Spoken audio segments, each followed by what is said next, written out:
This is an ABC News special report. The House impeachment hearings. Now reporting, George Stephanopoulos. Good morning and welcome to our coverage of the impeachment of President Trump. That is the scene in the House Judiciary Committee, the committee of the House that takes charge in this next critical phase of the inquiry. Last night, the committee received the investigative report from the House Intelligence Committee. 300 pages passed on a party line vote compiling what Democrats called overwhelming evidence that President Trump subverted U.S. foreign policy with a scheme to pressure Ukraine to investigate Joe Biden and the Democrats by withholding a White House meeting and some $400 million of military aid. They concluded that the president put his personal and political interests above the national interests of the United States, and that Trump has engaged in an unprecedented campaign of obstruction to prevent Congress from investigating his actions. Not a single Republican signed on to that report, echoing the White House line that this is an illegitimate inquiry into the president's legitimate pursuit of foreign policy. Our senior national correspondent, Terry Moran, is outside the hearing room. And Terry, it's a loose analogy, but the Intelligence Committee has compiled something roughly equivalent to a police report. Now it's the job of this committee to act like prosecutors, to examine the facts and the law and draft possible charges against the president. That's right, George. The Intelligence Committee gathered the evidence in sworn testimony, in open and closed-door hearings, in documentary records like Rudy Giuliani's cell phone records, and now they've turned that over in that relentless 300-page report to this committee, the Judiciary Committee, who will debate on the question of whether the president should be charged. Does that evidence rise to the level of an impeachable offense? And that's why the first step in that will be 4 constitutional law scholars, 3 chosen by Democrats, 1 by Republican, to talk about that word impeachment, which is confusing to some people. What did the framers mean by it? What does our history show it means, especially when it comes to the president? That is what we'll hear from, and we're also likely to hear a lot of rather fierce debate. The Judiciary Committee, among all the committees in Congress, probably the most bitterly divided along partisan lines. Very staunch supporters of the president, very staunch opponents. They will go at each other as well as listen to these lofty constitutional arguments. There's no question about that. John Carl, chief White House correspondent overseas in London, where President Trump has been attending the NATO summit. He's on his way back right now. John, he was supposed to be holding a press conference just about now, but I see that room behind you is empty. Yeah, you're supposed to have a press conference right here. We're in the outskirts of London. Press conference abruptly canceled by the president to head directly back to Washington. But George, even without the formal press conference, he has been answering a lot of questions on this trip at various photo opportunities, and he's been asked several times about impeachment, making it clear exactly what he thinks. And as you can imagine, he has been harshly attacking the Democrats for proceeding with this, making personal attacks on the Democrat that led the charge in the House Intelligence Committee, Adam Schiff. But what's interesting, George, one thing he has done here is he was asked if he would allow any of his senior advisors to testify as part of this inquiry. Of course, he hasn't allowed a single one to do so. But now he is saying that when this goes to the Senate, assuming the House votes in favor of impeachment, that in the Republican-led Senate, he would be more than happy, eager, in fact, to see his senior advisors testify. We'll see if that actually happens. Yeah, we will see that. Okay, John, thanks very much. World News Tonight anchor David Muir is here. We're seeing those 4 constitutional scholars that Terry mentioned now taking their seats. And very different from what we've seen the last couple of weeks. These are not fact witnesses. They're going to be asked, was the president's conduct impeachable? You see them there, the 4 witnesses: Noah Feldman from Harvard Law, Pamela Karlan, Stanford Law, Michael Gerhardt, UNC, Jonathan Turley from George Washington. And you heard Terry point out there that Mr. Turley, he's the Republican called witness, and he's talked about the president before, and he's talked about the Democrats. He's been critical about the Democrats and their handling of the inquiry, saying an impeachment that seems designed to fail with an incomplete and conflicted record. He also has a very lengthy opening statement, George, I think 53 pages. Noah Feldman, on the other hand, has written about President Trump as well, and he said the very definition of abuse of power is for a sitting president to use his office for personal gain. He said using Ukraine to investigate Biden to gain an advantage in the election, that abuse of power, and he was clear, is a high crime and misdemeanor. It merits impeachment. And as you know, George, Michael Gerhardt, this is sort of a return appearance for him. He played a role in the Clinton impeachment in a very similar way. Testifying the second time, Mary Bruce, as we heard Terry Moran mention, this Judiciary Committee draws some of the most partisan voices in the House. George, these are some of the most colorful characters in Congress. This is likely to be a very rowdy and feisty hearing. Both sides are bracing for a fight here because this is a very hyper-partisan panel. It is going to be very different from what we've seen in the past. Both sides, we are told, have been holding mock hearings to prepare. Republicans here are going to try and essentially make this as difficult as possible for the Democrats. They are likely to try and interject straight off the top. You're likely to see some theatrics. They're going to try and use some delay tactics, use some procedural tactics to try and hold things up. And Democrats here, the challenge for Chairman Gerald Nadler here is going to be to try to keep things on track, to stay laser focused on the president's conduct here, because of course this is likely one of their last chances to try and sway public opinion before they head to a Senate trial. We see Gerald Nadler right there, the chairman of the House Judiciary Committee, longtime nemesis of President Trump, going back to the time when he's a member of Congress from New York. Donald Trump, a real estate developer. They clashed over a real estate project on the West Side. Cecilia Vega, our senior White House correspondent. Doug Collins, the ranking Republican, a strong ally of President Trump.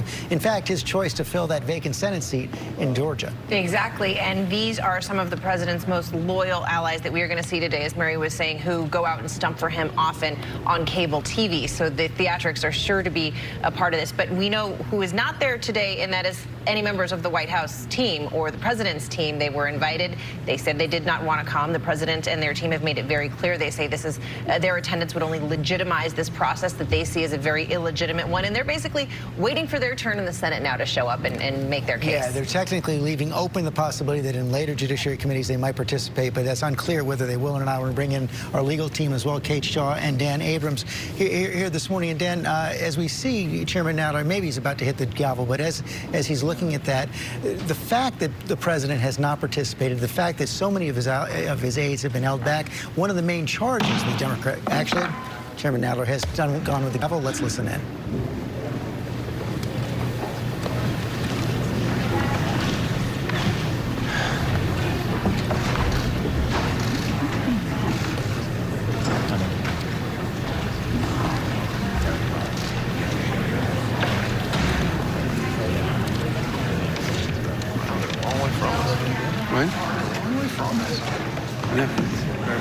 This is the grand room. I was wondering whether this room was created. I don't think the chairman knew that his mic was open. Right there, Dan. Didn't say anything inappropriate for Mike. Here it is, the grand room. In fact, that's not the Judiciary Committee hearing room. It is the House Ways and Means Committee hearing room where those first hearings were held. The House Committee on the Judiciary will come to order. Without objection, the chair is authorized to declare recesses of the committee at any time. Mr. Chairman, you're reserving the right to object. Objection is noted. I reserve the right to object.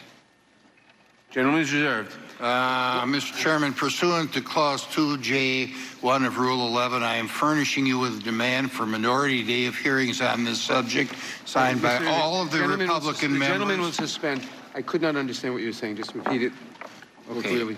Pursuant to Clause 2J1 of Rule 11, I am furnishing you with a demand for a minority day of hearings on this subject, signed by all of the Republican members of the committee, and I would request that you set this date before the committee votes on any articles of impeachment. It's a motion. I withdraw my reservation. We will confer and rule on this later. A quorum is present. This is the first hearing. This is the first hearing we are conducting pursuant to House Resolution 660 and the Special Judiciary Committee procedures that are described in Section 4A of that resolution. Here is how the committee will proceed for this hearing. I will make an opening statement, and then I will recognize the ranking member for an opening statement. Each witness will have 10 minutes to make their statements, and then we will proceed to questions. I will now recognize myself for an opening statement. Mr. Chairman, parliamentary inquiry.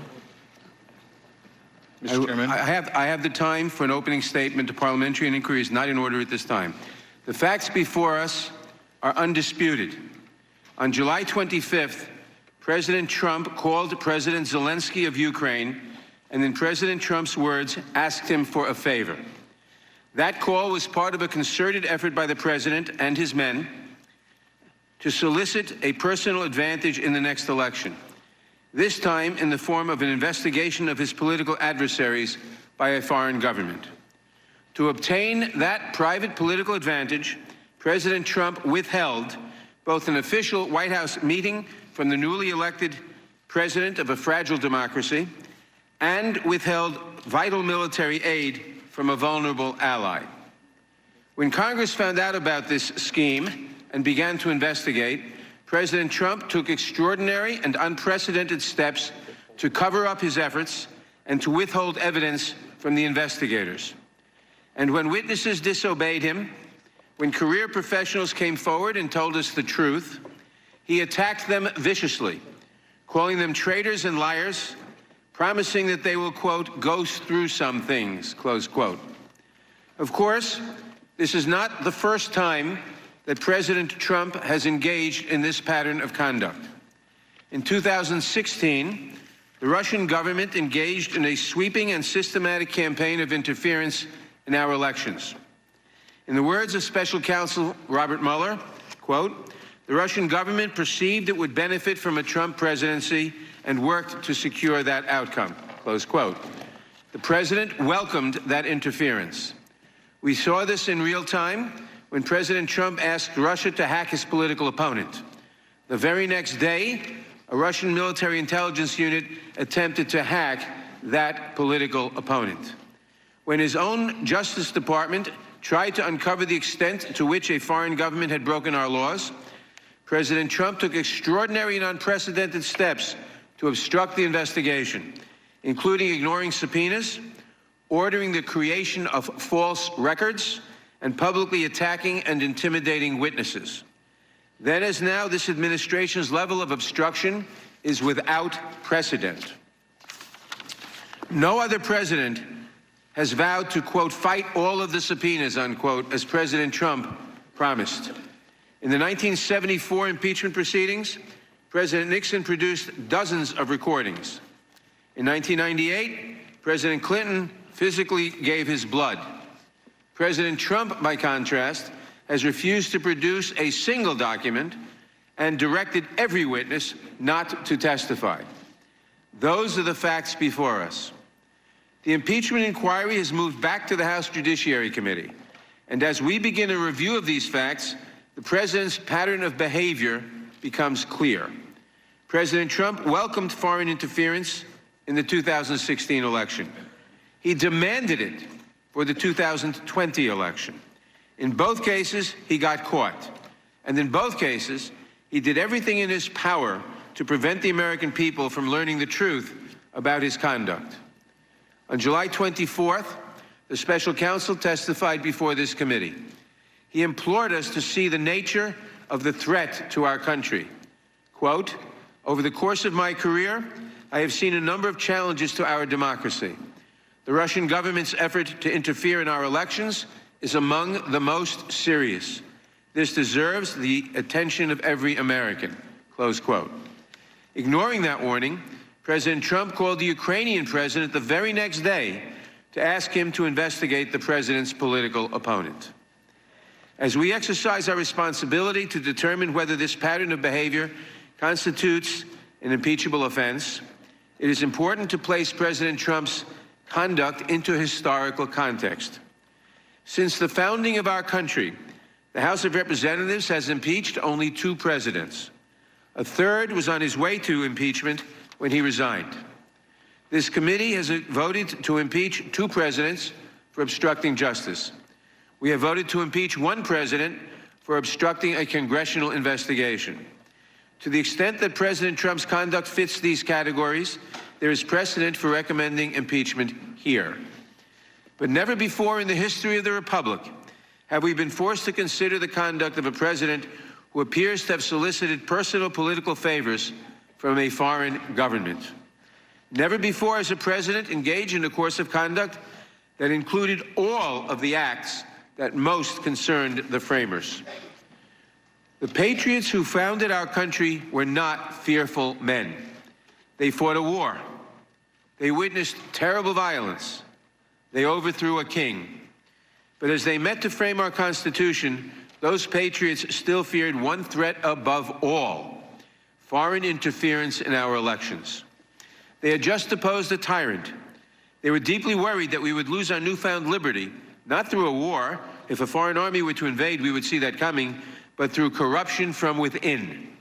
And in the early years of the Republic, they asked us, each of us, to be vigilant to that threat. Washington warned us, quote, to be constantly awake, since history and experience prove that foreign influence is one of the most baneful foes of Republican government. Adams wrote to Jefferson, quote, as often as elections happen, the danger of foreign influence recurs. Hamilton's warning was more specific and more dire. In the Federalist Papers, he wrote that the, quote, most deadly adversaries of Republican government, unquote, would almost certainly attempt to, quote, raise a creature of their own to the chief magistracy of the Union. In short, the founders warned us that we should expect our foreign adversaries to target our elections, and that we will find ourselves in grave danger if the president willingly opens the door to their influence. What kind of president would do that? How will we know if the president has betrayed his country in this manner? How will we know if he has betrayed his country in this manner for petty personal gain?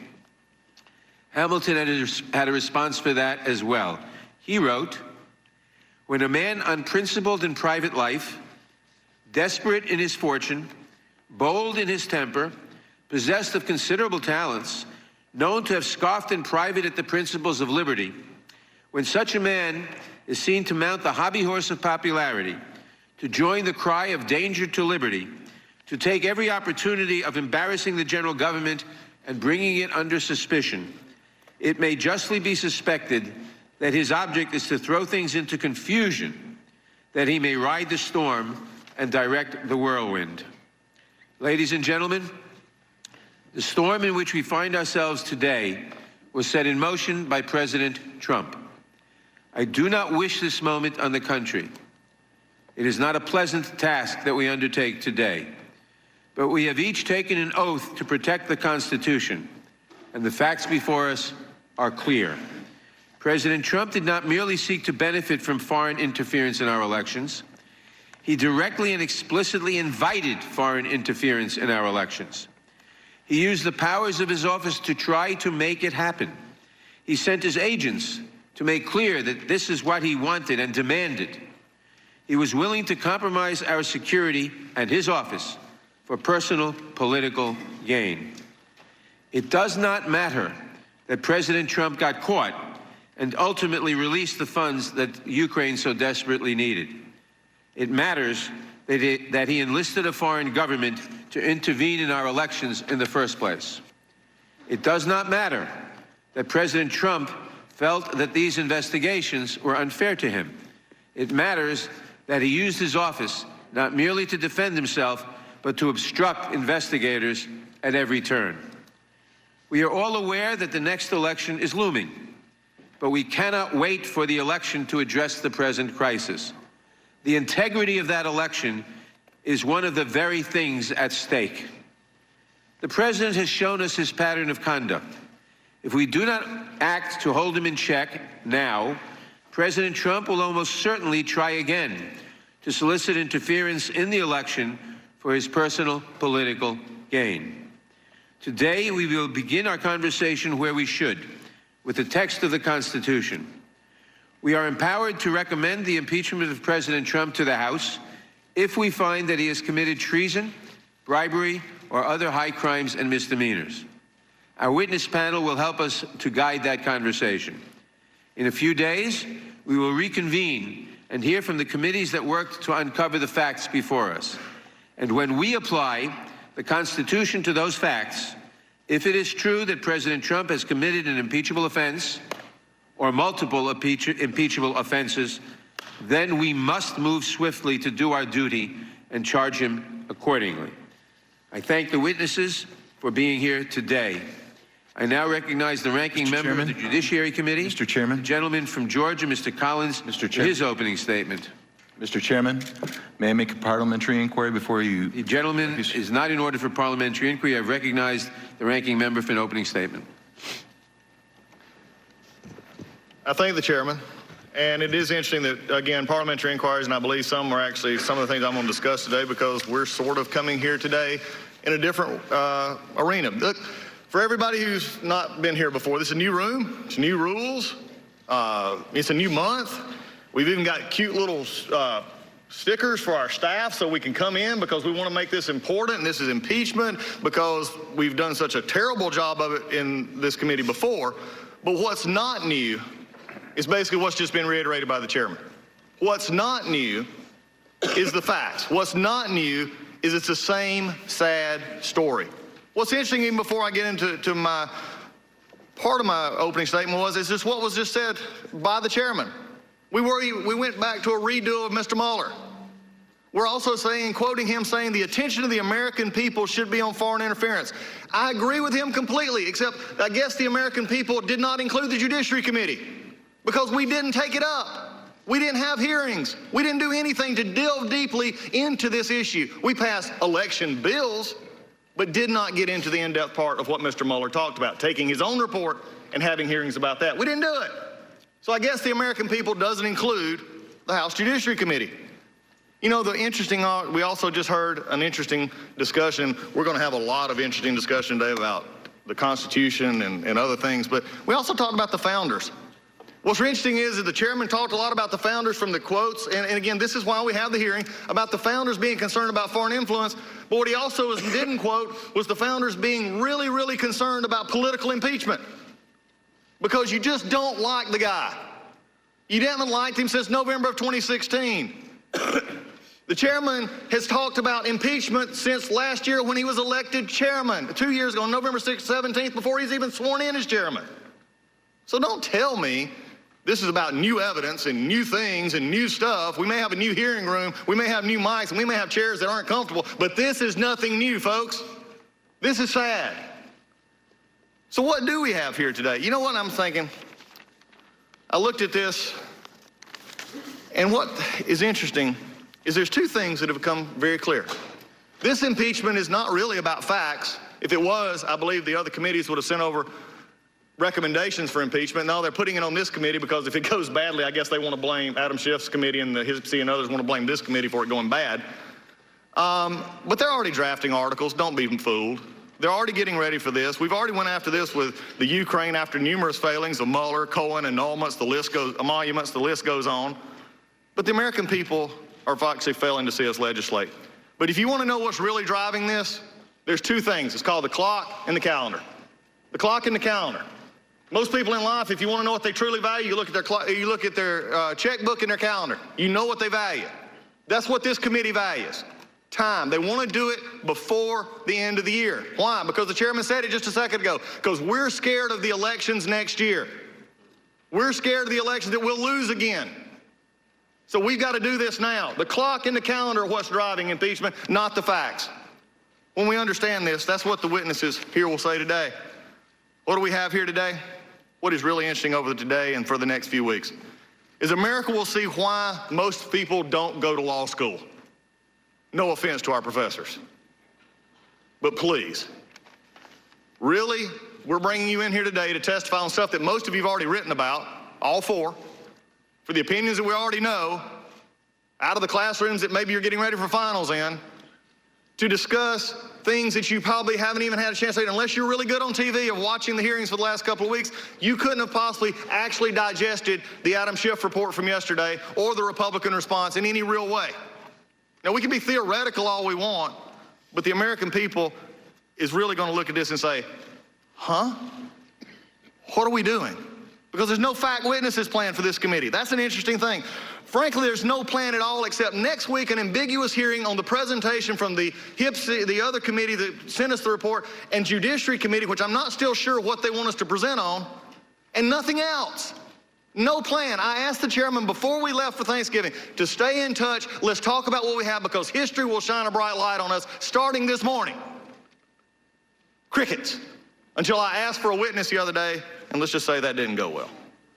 There's no whistleblower. And by the way, it was proved today that he's not or she's not afforded the protection of identity. It's not in the statute. It's just something that was discussed by Adam Schiff.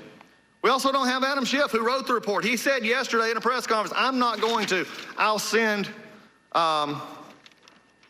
staff to do that. He's not going to, but you know, to me, if he was wanting to, he'd come begging to us. But you know, here's the problem. It sums it up very simply like this. Just 19 minutes after noon on Inauguration Day 2017, the Washington Post ran the headline, "The campaign to impeach the president has begun." Mark Zadd, who would later become the attorney for the infamous whistleblower, tweeted in January 2017, "The coup has started. The impeachment will follow ultimately." And in May of this year, Al Green says, if we don't impeach the president, he'll get re-elected. If you want to know what's happening, here we go. Why did everything that I say up to this point about no fact witnesses, nothing for the Judiciary Committee, which spent 2.5 weeks before this hearing was even held under Clinton? 2.5 weeks. We didn't even find your names out until less than 48 hours ago. I don't know what we're playing hide the ball on. It's pretty easy what you're going to say. But we can't even get that straight. So what are we doing for the next 2 weeks? I have no idea. The chairman just said an ambiguous hearing on the report, but nothing else. If we're going to simply not have fact witnesses, when we are the rubber stamp hiding out back, the very rubber stamp the chairman talked about 20 years ago. What a disgrace to this committee. To have the committee of impeachment simply take from other entities and rubber stamp it. You see, why do the things that I say matter about fact witnesses and actually hearings and actually having this a due process? Because, by the way, just a couple of months ago, the Democrats got all sort of dressed up, if you would, and says, we're going to have due process protection for the president and good fairness throughout this. This is the only committee in which the president would even have a possibility. But no offense to you, the law professors. The president has nothing to ask you. You're not going to provide anything he can't read. And his attorneys have nothing else. Put witnesses in here that they can be fact witnesses who can be actually cross-examined. That's fairness, and every attorney on this panel knows that. This is a sham. But you know, what I also see here is quotes like this. There must never be a narrowly voted impeachment or an impeachment supported by one of our major political parties or imposed by another. Such an impeachment will produce divisiveness, bitterness in politics for years to come and will call into question the very legitimacy of our political institutions. The American people are watching. They will not forget. You have the votes. You may have the muscle, but you do not have the legitimacy of a national consensus or of a constitutional imperative. The partisan coup d'etat will go down in infamy in the history of the nation. How about this one? I think the key point is that the Republicans are still running a railroad job with no attempt at fair procedure. And today, when the Democrats offered amendments, offered motions in committee to say we should first discuss and adopt standards so that we know we're dealing with, standards for impeachment that was voted down or ruled out of order. When we say the important thing is to start looking at the question before we simply have a vote with no real inquiry first, that was voted down and ruled out of order. So frankly, the whole question of what material should be released and what is secondary, but that's all we discussed. The essential question, and here it is, which is to set up a fair process as to whether the country, put this country through an impeachment proceeding. That was ruled out of order. The Republicans refused to let us discuss it. Those are all Chairman Nadler before he was chairman. I guess 20 years makes a difference. This is an interesting time. We're having a factless impeachment. You just heard a one-sided presentation of facts about this president. Today we will present the other side, which it gets so conveniently left out. Remember, fairness does dictate that, but maybe not here, because we're not scheduling anything else. I have a Democratic majority who has poll tested what they think they ought to call what the president they think he did. Wow, that's not following the facts. We have just a deep-seated hatred of a man who came to the White House and did what he said he was going to do. The most amazing question I got in the first 3 months of this gentleman's presidency from reporters was this: can you believe he's putting forward those ideas? I said, yes, he ran on them. He told the truth, and he did what he said. The problem here today is this will also be one of the first impeachments. The chairman mentioned there was 2 of them, one that before he resigned before, then one in Clinton, in which the facts, even by Democrats and Republicans, were not really disputed. In this one, they're not only disputed, they're contradicted of each other. There are no set facts here. In fact, there's not anything that presents an impeachment here, except a president carrying out his job in the way the Constitution saw that he sees fit to do it. This is where we're at today. So the interesting thing that I come to with most everybody here is this may be a new time, a new place, and we may be all scrubbed up and looking pretty for impeachment. But this is not an impeachment. This is just a simple railroad job. And today's is a waste of time, because this is where we're at. So I close today with this. It didn't start with Mueller. It didn't start with a phone call. You know where this started? It started with tears in Brooklyn in November 2016. when an election was lost. So we are here, no plan, no fact witnesses, simply being a rubber stamp for what we have. But hey, we got law professors here. What a start of a party. Mr. Chairman, before I yield back, I have a motion under Clause 2, Rule 11. The gentleman was recognized for the purpose of an opening statement, not for the purpose of making a motion. I yield back and now ask for recognition for a motion under Clause 2, Rule 11. The gentleman is recognized. Mr. Chairman, pursuant to Clause 2 of Rule 11, I move to require the attendance and testimony of Chairman Schiff before this committee and transmit this letter accordingly. For what purpose does the gentlelady seek recognition? Move to table the motion. Motion to table is made and not debatable. All in favor of the motion to table say aye. Aye. Opposed? No. The motion to table is agreed to. Recorded vote. The recorded vote is requested. The clerk will call the roll. Parliamentary inquiry, Mr. Chairman. The clerk will call the roll. Parliamentary inquiry, Mr. Chairman. You're not recognized for parliamentary inquiry at this time. There's a vote in process. Just a reminder, any no votes that you don't want Chairman Schiff coming, correct? The clerk will call the roll. Mr. Nadler.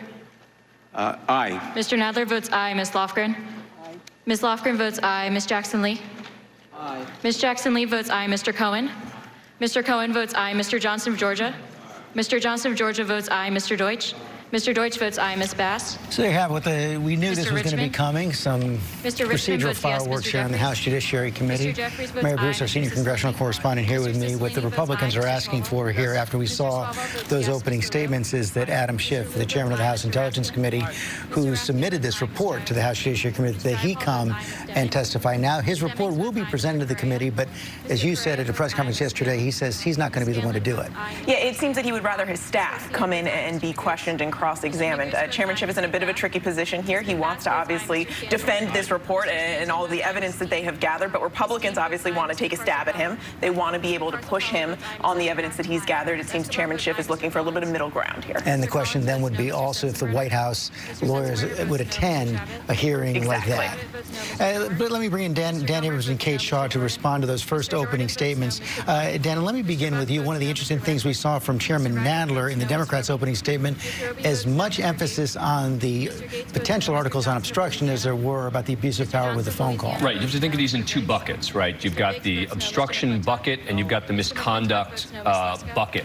And on the obstruction, they may actually have a stronger argument, meaning, as you heard there when the reference was no set of facts has been agreed to, on the obstruction piece, the facts kind of have been agreed to. We know what happened. The question is why, right? And so there are agreed to facts when it comes to the obstruction piece. And as a result, I think the Democrats feel they've got an even stronger argument there. And I think that's why Nadler started with that. Okay, the vote just finished up. The motion to table is agreed to. So Mr. Chairman, I have is not going to be compelled to come to the committee. Gentleman will state his parliamentary inquiry. Thank you, Mr. Chairman. Clause C2 of the Judiciary Committee's impeachment inquiry procedures states that members of the committee can raise objections relating to the admissibility of testimony and evidence, but it doesn't say what rules apply to admissibility. So I'm hoping you can explain to us what objections may be made under this clause, and if you intend to use the federal rules of evidence. The gentleman will suspend. That is not a proper parliamentary inquiry. It is a proper It is not a proper parliamentary I stated a rule. I stated a rule, Mr. Chairman. You can ignore it and not answer it, but you can't just say it's not a proper I'm asking for the application of the rule for an explanation, Mr. Chairman. I don't know how that's not parliamentary. We will apply the rules, period. Mayor Bruce, this was telegraphed, we saw by the Republicans before this hearing began, that they do not consider this a legitimate process and they're not going to dignify the proceedings. Yeah, and we knew this was coming. Look, they are trying to make this as difficult for Democrats as possible and to make it as confusing as possible, right? They're trying to interject using all of these procedural tactics, and they are, throughout this process, have been raising a lot of concerns about the process, right? Instead of focusing on the substance of a lot of the evidence that has been gathered so far and a lot of the other witness testimony, they all along have been wanting to focus on the process, which they feel has been unfair to Republicans. The gentleman will suspend. That is not a proper parliamentary inquiry. Without objection, all other opening statements will be included in the record. I will now introduce today's witnesses. Mr. Chairman. Noah Feldman. Mr. Chairman. Felix. Chairman, I seek recognition. The gentleman is. I am not going to recognize you now. I am introducing the witnesses. Mr. Chairman, Noah Feldman is the Felix Frankfurter Professor of Law at Harvard Law School. Professor Feldman has authored 7 books, including a biography of James Madison and a constitutional law casebook, as well as many essays and articles on constitutional subjects. Professor Feldman received his undergraduate degree from Harvard College, a doctor of philosophy from Oxford University, where he was also a Rhodes Scholar, and a JD from Yale Law School. He also served as a law clerk to Justice David Souter of the United States Supreme Court. Pamela Karlan serves as the Kenneth and Harl Montgomery Professor of Public Interest Law and the co-director of the Supreme Court Litigation Clinic at Stanford Law School. She is the co-author of several leading case books, including a monograph entitled Keeping Faith with the Constitution, and dozens of scholarly articles. She served as a law clerk to Justice Harry Blackburn of the United States Supreme Court and as a Deputy Assistant Attorney General in the Civil Rights Division of the United States Department of Justice, where she was responsible, among other things, for reviewing the work of the department's voting section. Professor Karlan earned 3 degrees from Yale University, a BA in History, an MA in History, and a JD from Yale Law School. Michael Gerhardt is the Burton Craig Distinguished Professor of Jurisprudence at the University of North Carolina School of Law and Director of UNC's Center on Law and Government. Professor Gerhardt is the author of many books, including The Federal Impeachment Process, a Constitutional and Historical Analysis, as well as more than 50 law review publications on a diverse range of topics in constitutional law, federal jurisdiction, and the legislative process. He received his JD from the University of Chicago Law School, his MS from the London School of Economics, and his BA from Yale University. Jonathan Turley is the J.B. and Maurice C. Shapiro Chair of Public Interest Law at George Washington University Law School, where he teaches torts, criminal procedure, and constitutional law. After a stint at Tulane Law School, Professor Turley joined the GW Law faculty in 1990, and in 1998 became the youngest chaired professor in the school's history. He has written over 36 academic articles for a variety of leading law journals, and his articles on legal and policy issues appear frequently in national publications. A Chicago native, Professor Turley earned degrees from the University of Chicago and Northwestern University School of Law. We welcome all our distinguished witnesses. We thank them for participating in today's hearing. Now, if you would please rise, I will begin by swearing you in.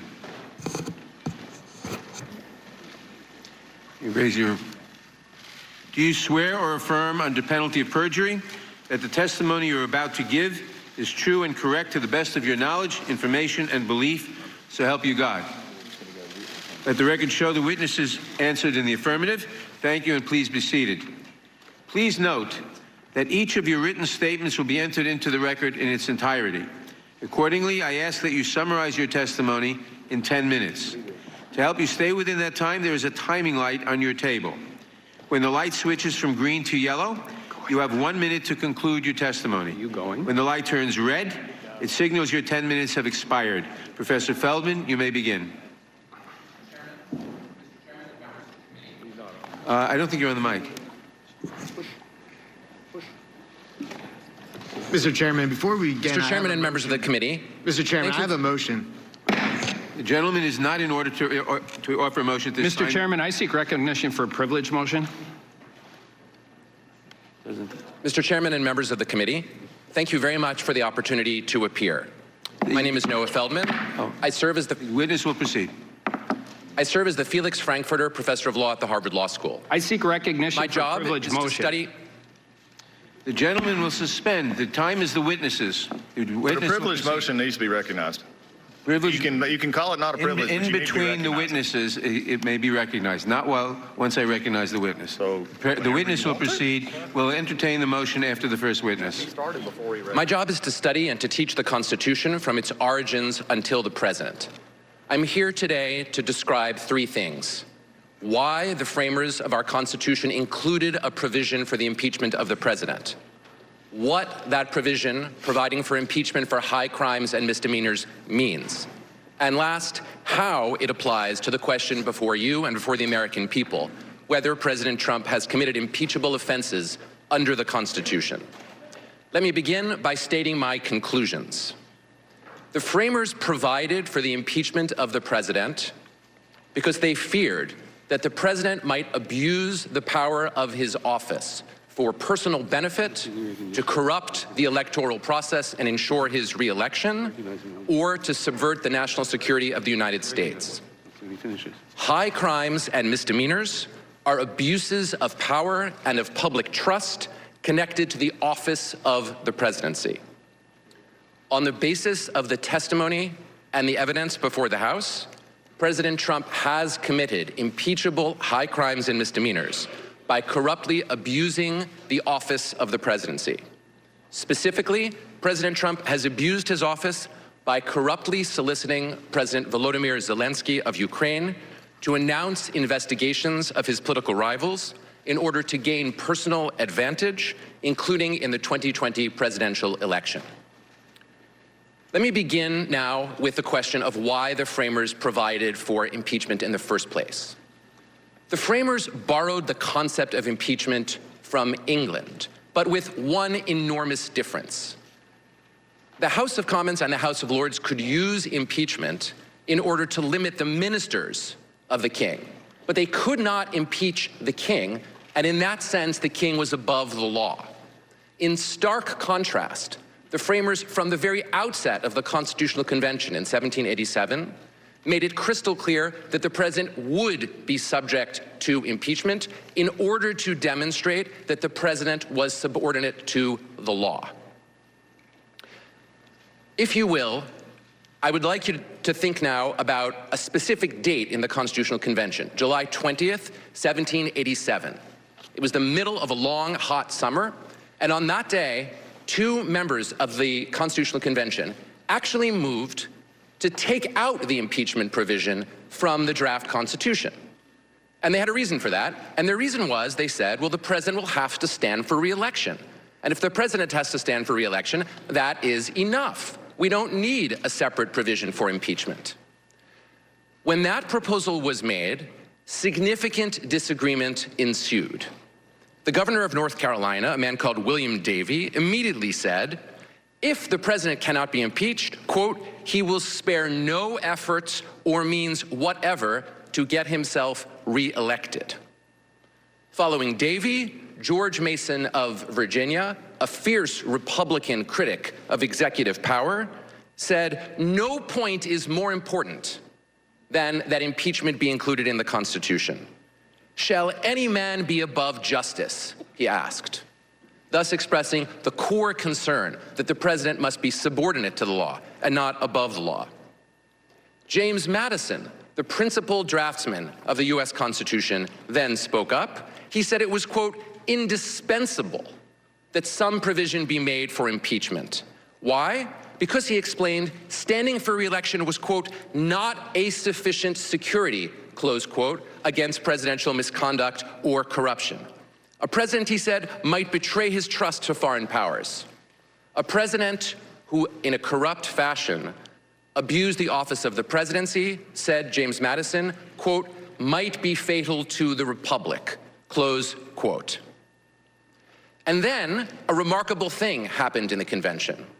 Gouverneur Morris of Pennsylvania, one of the two people who had introduced the motion to eliminate impeachment from the Constitution, got up and actually said the words, I was wrong.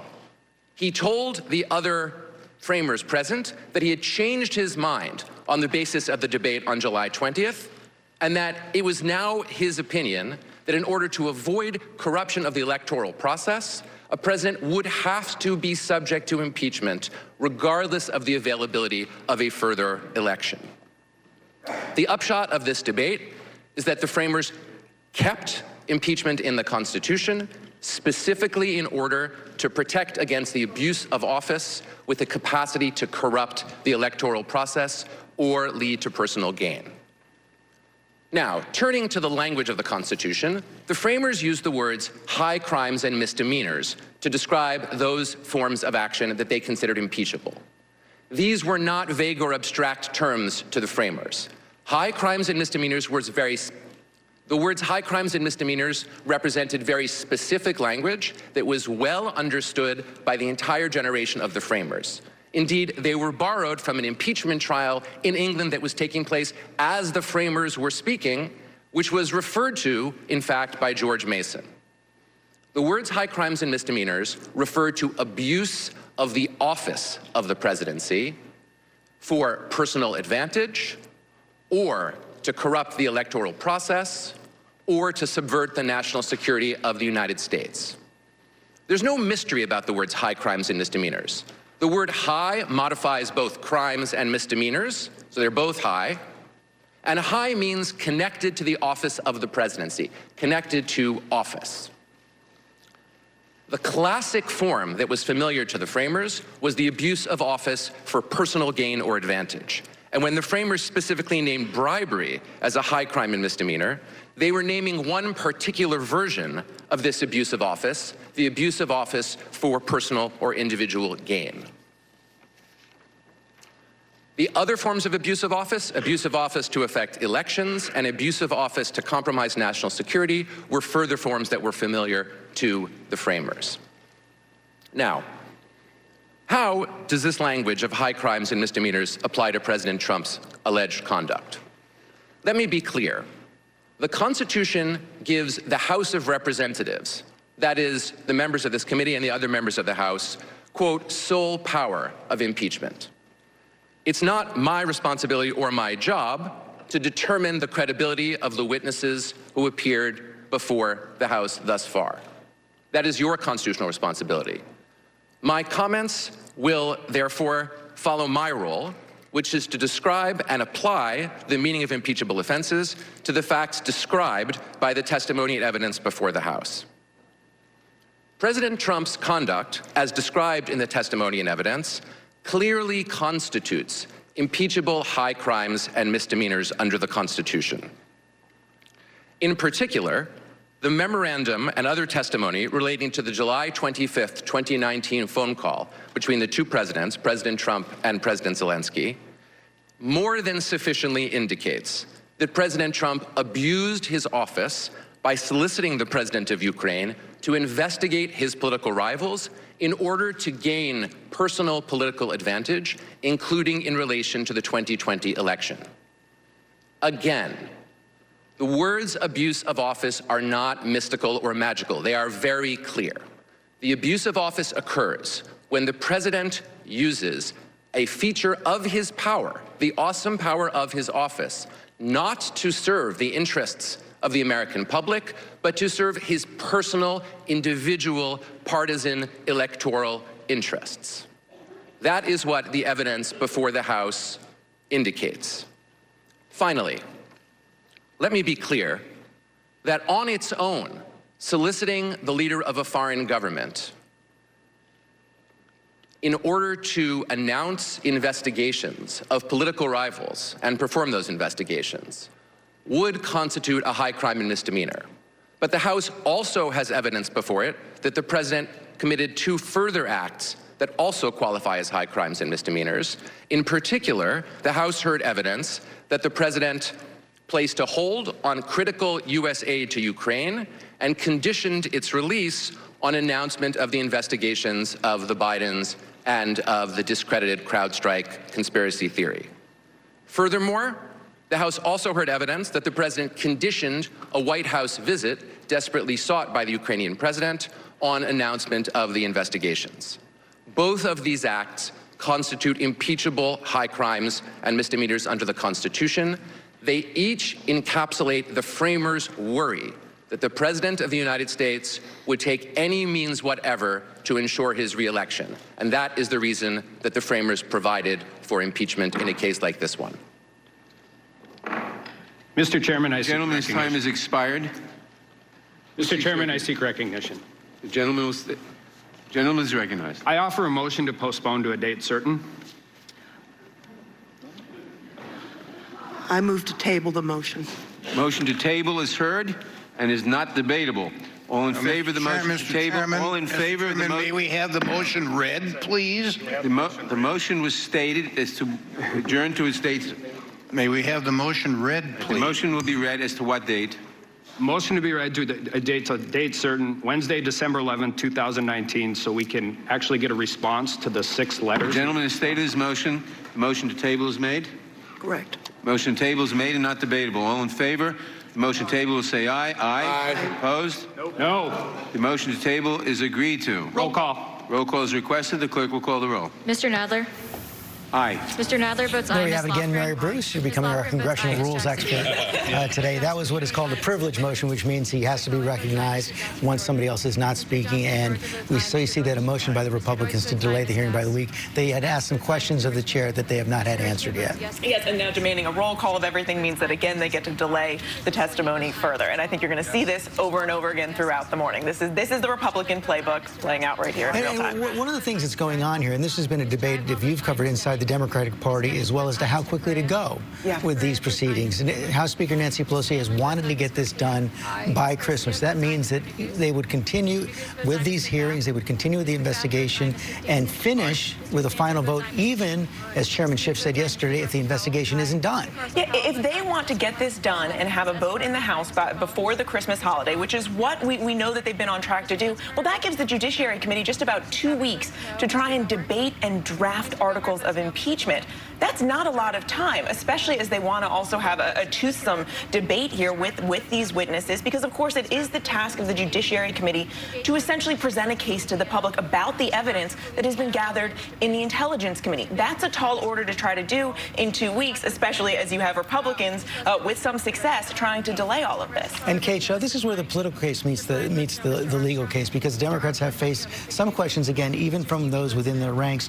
Why not wait for some of these court cases to play out and see if you can get the testimony from officials who are refusing to testify right now? Right, I mean, I think the Democrats have made a very powerful case, but there are still holes in the story, and some of this outstanding testimony that courts could direct could plug some of those holes, and yet they seem to want to move quickly. And we're ready for some more testimony.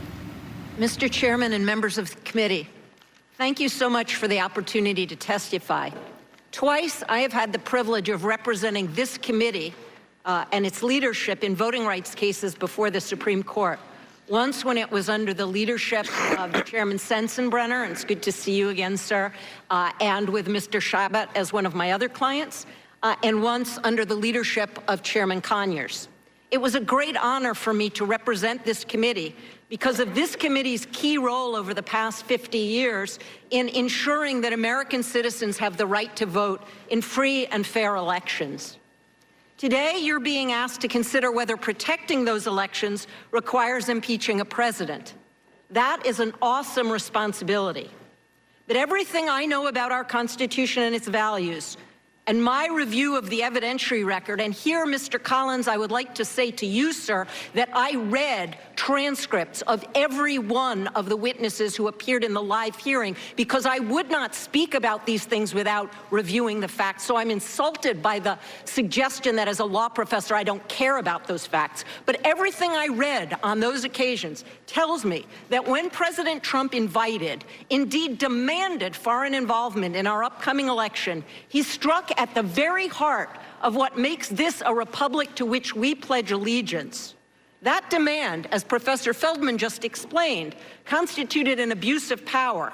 Indeed, as I want to explain in my testimony, drawing a foreign government into our elections is an especially serious abuse of power because it undermines democracy itself.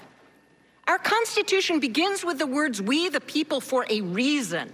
Our government, in James Madison's words, derives all its powers directly or indirectly from the great body of the people. And the way it derives these powers is through elections. Elections matter, both to the legitimacy of our government and to all of our individual freedoms, because as the Supreme Court declared more than a century ago, voting is preservative of all rights. So it is hardly surprising that the Constitution is marbled with provisions governing elections and guaranteeing governmental accountability. Indeed, a majority of the amendments to our Constitution since the Civil War have dealt with voting or with terms of office. And among the most important provisions of our original Constitution is the guarantee of periodic elections for the presidency, one every 4 years. America has kept that promise for more than 2 centuries, and it has done so even during wartime. For example, we invented the idea of absentee voting so that Union troops who supported President Lincoln could stay in the field during the election of 1864. And since then, countless other Americans have fought and died to protect our right to vote. But the framers of our Constitution realized that elections alone could not guarantee that the United States would remain a republic. One of the key reasons for including the impeachment power was a risk that unscrupulous officials might try to rig the election process. Now, you've already heard two people give William Davey his props. Hamilton got a whole musical, and William Davey is just going to get this committee hearing. But he warned that unless the Constitution contained an impeachment provision, a president might spare no efforts or means whatsoever to get himself reelected. And George Mason insisted that a president who procured his appointment in the first instance through improper and corrupt acts should not escape punishment by repeating his guilt. And Mason was the person responsible for adding high crimes and misdemeanors to the list of impeachable offenses. So we know from that the list was designed to reach a president who acts to subvert an election, whether that election is the one that brought him into office or it's an upcoming election where he seeks an additional term.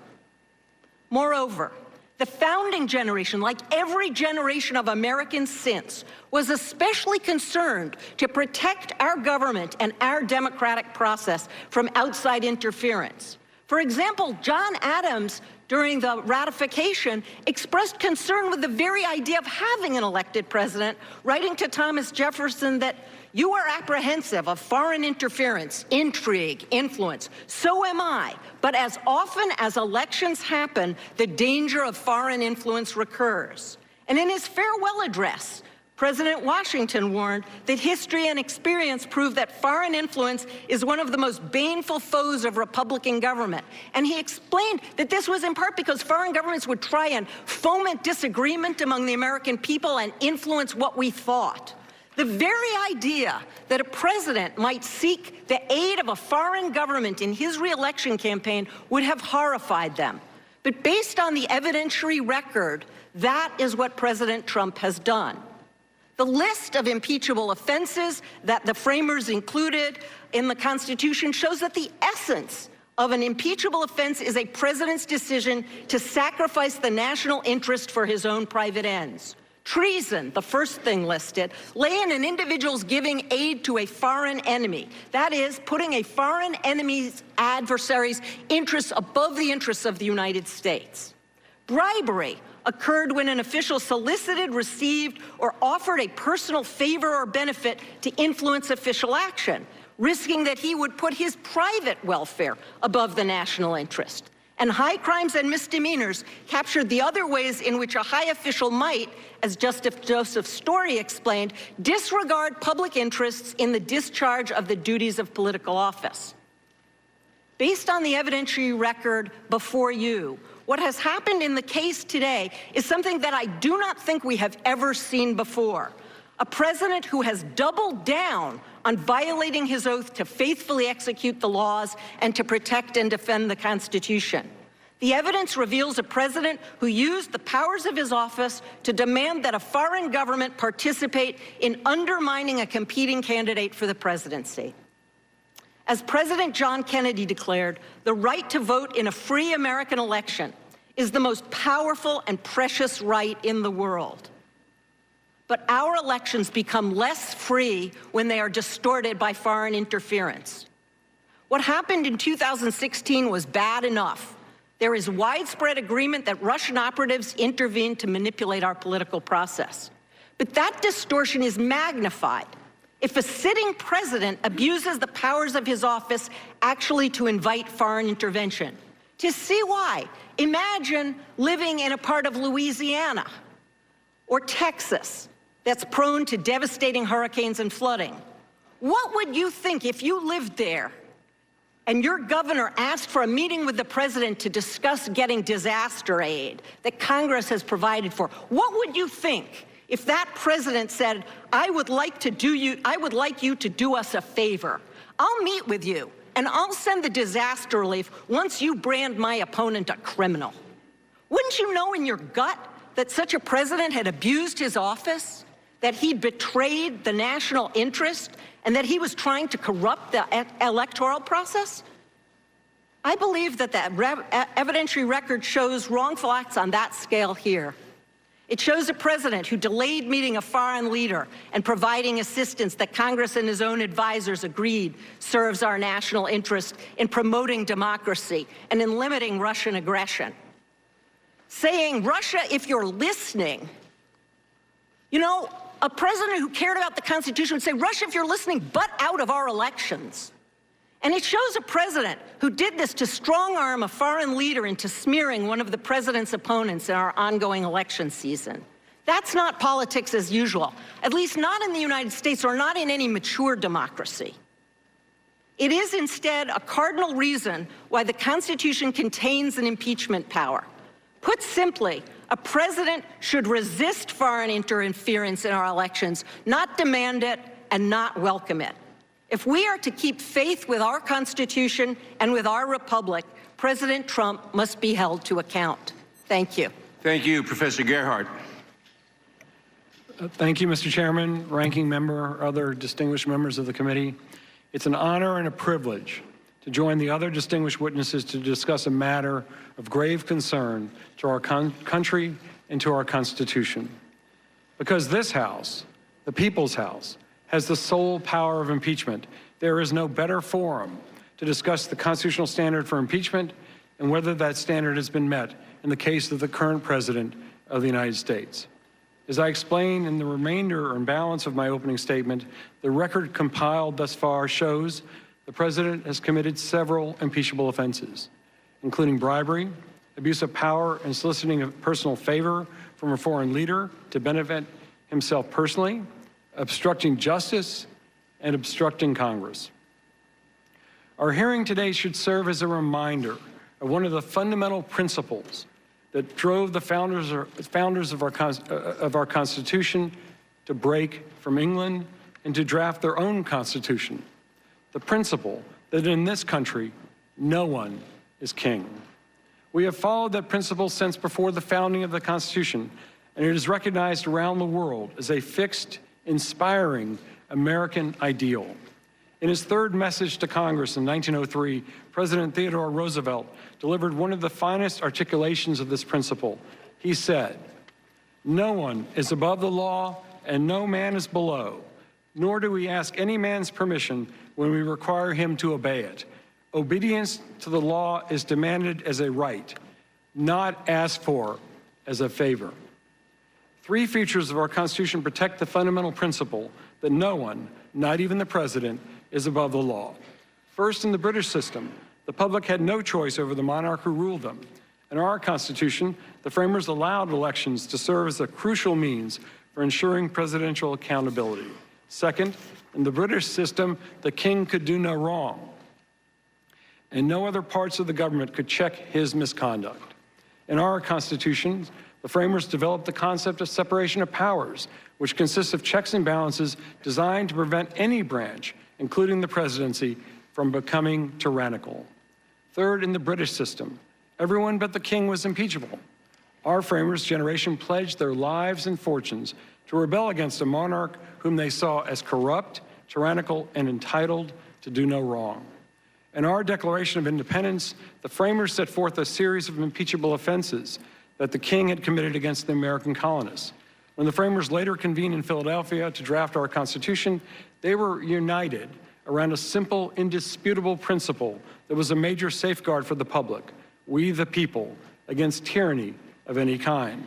A people who had overthrown a king were not going to turn around just after securing their independence from corrupt monarchical tyranny and create an office that, like the king, was above the law and could do no wrong. The framers created a chief executive to bring energy to the administration of federal laws, but to be accountable to Congress for treason, bribery, or other high crimes and misdemeanors. The framers' concern about the need to protect against a corrupt president was evident throughout the convention. And here, I must thank my prior two friends who have spoken and referred to a North Carolinian, William Davey.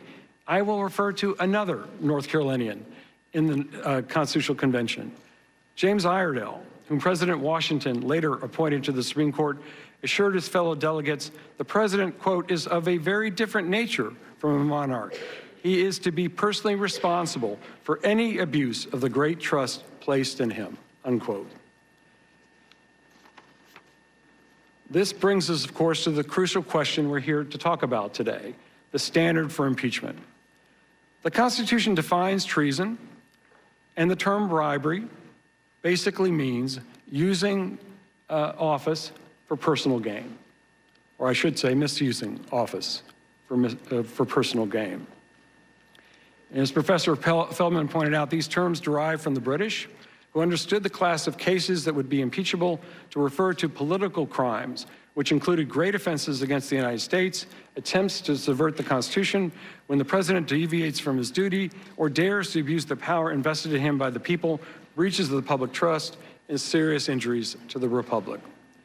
In his influential essay in the Federalist Papers, Alexander Hamilton declared that impeachable offenses are those offenses which proceed from the misconduct of public men, or in other words, the abuse or violation of some public trust, and relate chiefly to injuries done immediately to the society itself. Several themes emerge from the framers' discussion of the scope of impeachable offenses and impeachment practice. We know that not all impeachable offenses are criminal, and we know that not all felonies are impeachable offenses. We know further that what matters in determining whether particular misconduct constitutes a high crime and misdemeanor is ultimately the context and the gravity of the misconduct in question. After reviewing the evidence that's been made public, I cannot help but conclude that this president has attacked each of the Constitution's safeguards against establishing a monarchy in this country. Both the context and gravity of the president's misconduct are clear. The favor he requested from Ukraine's president was to receive, in exchange for his use of presidential power, Ukraine's announcement of a criminal investigation of a political rival. The investigation was not the important action for the president. The announcement was, because it could then be used in this country to manipulate the public into casting aside the president's political rival because of concerns about his corruption. The gravity of the president's misconduct is apparent when we compare it to the misconduct of the one president who resigned from office to avoid impeachment, conviction, and removal. The House Judiciary Committee in 1974 approved 3 articles of impeachment against Richard Nixon, who resigned a few days later. The first article charged him with obstruction of justice. If you read the Mueller report, it identifies a number of facts, I won't lay them out here right now, that suggest the president himself has obstructed justice. If we look at the second article of impeachment approved against Richard Nixon, it charged him with abuse of power for ordering the heads of the FBI, IRS, and CIA to harass his political enemies. In the present circumstance, the president has engaged in a pattern of abusing the trust placed in him by the American people by soliciting foreign countries, including China, Russia, and Ukraine, to investigate his political opponents and interfere on his behalf in elections in which he is a candidate. The third article approved against President Nixon charged that he had failed to comply with 4 legislative subpoenas. In the present circumstance, the president has refused to comply with and directed at least 10 others in his administration not to comply with lawful congressional subpoenas, including Secretary of State Mike Pompeo, Energy Secretary Rick Perry, and Acting Chief of Staff and Head of the Office of Management and Budget, Mick Mulvaney.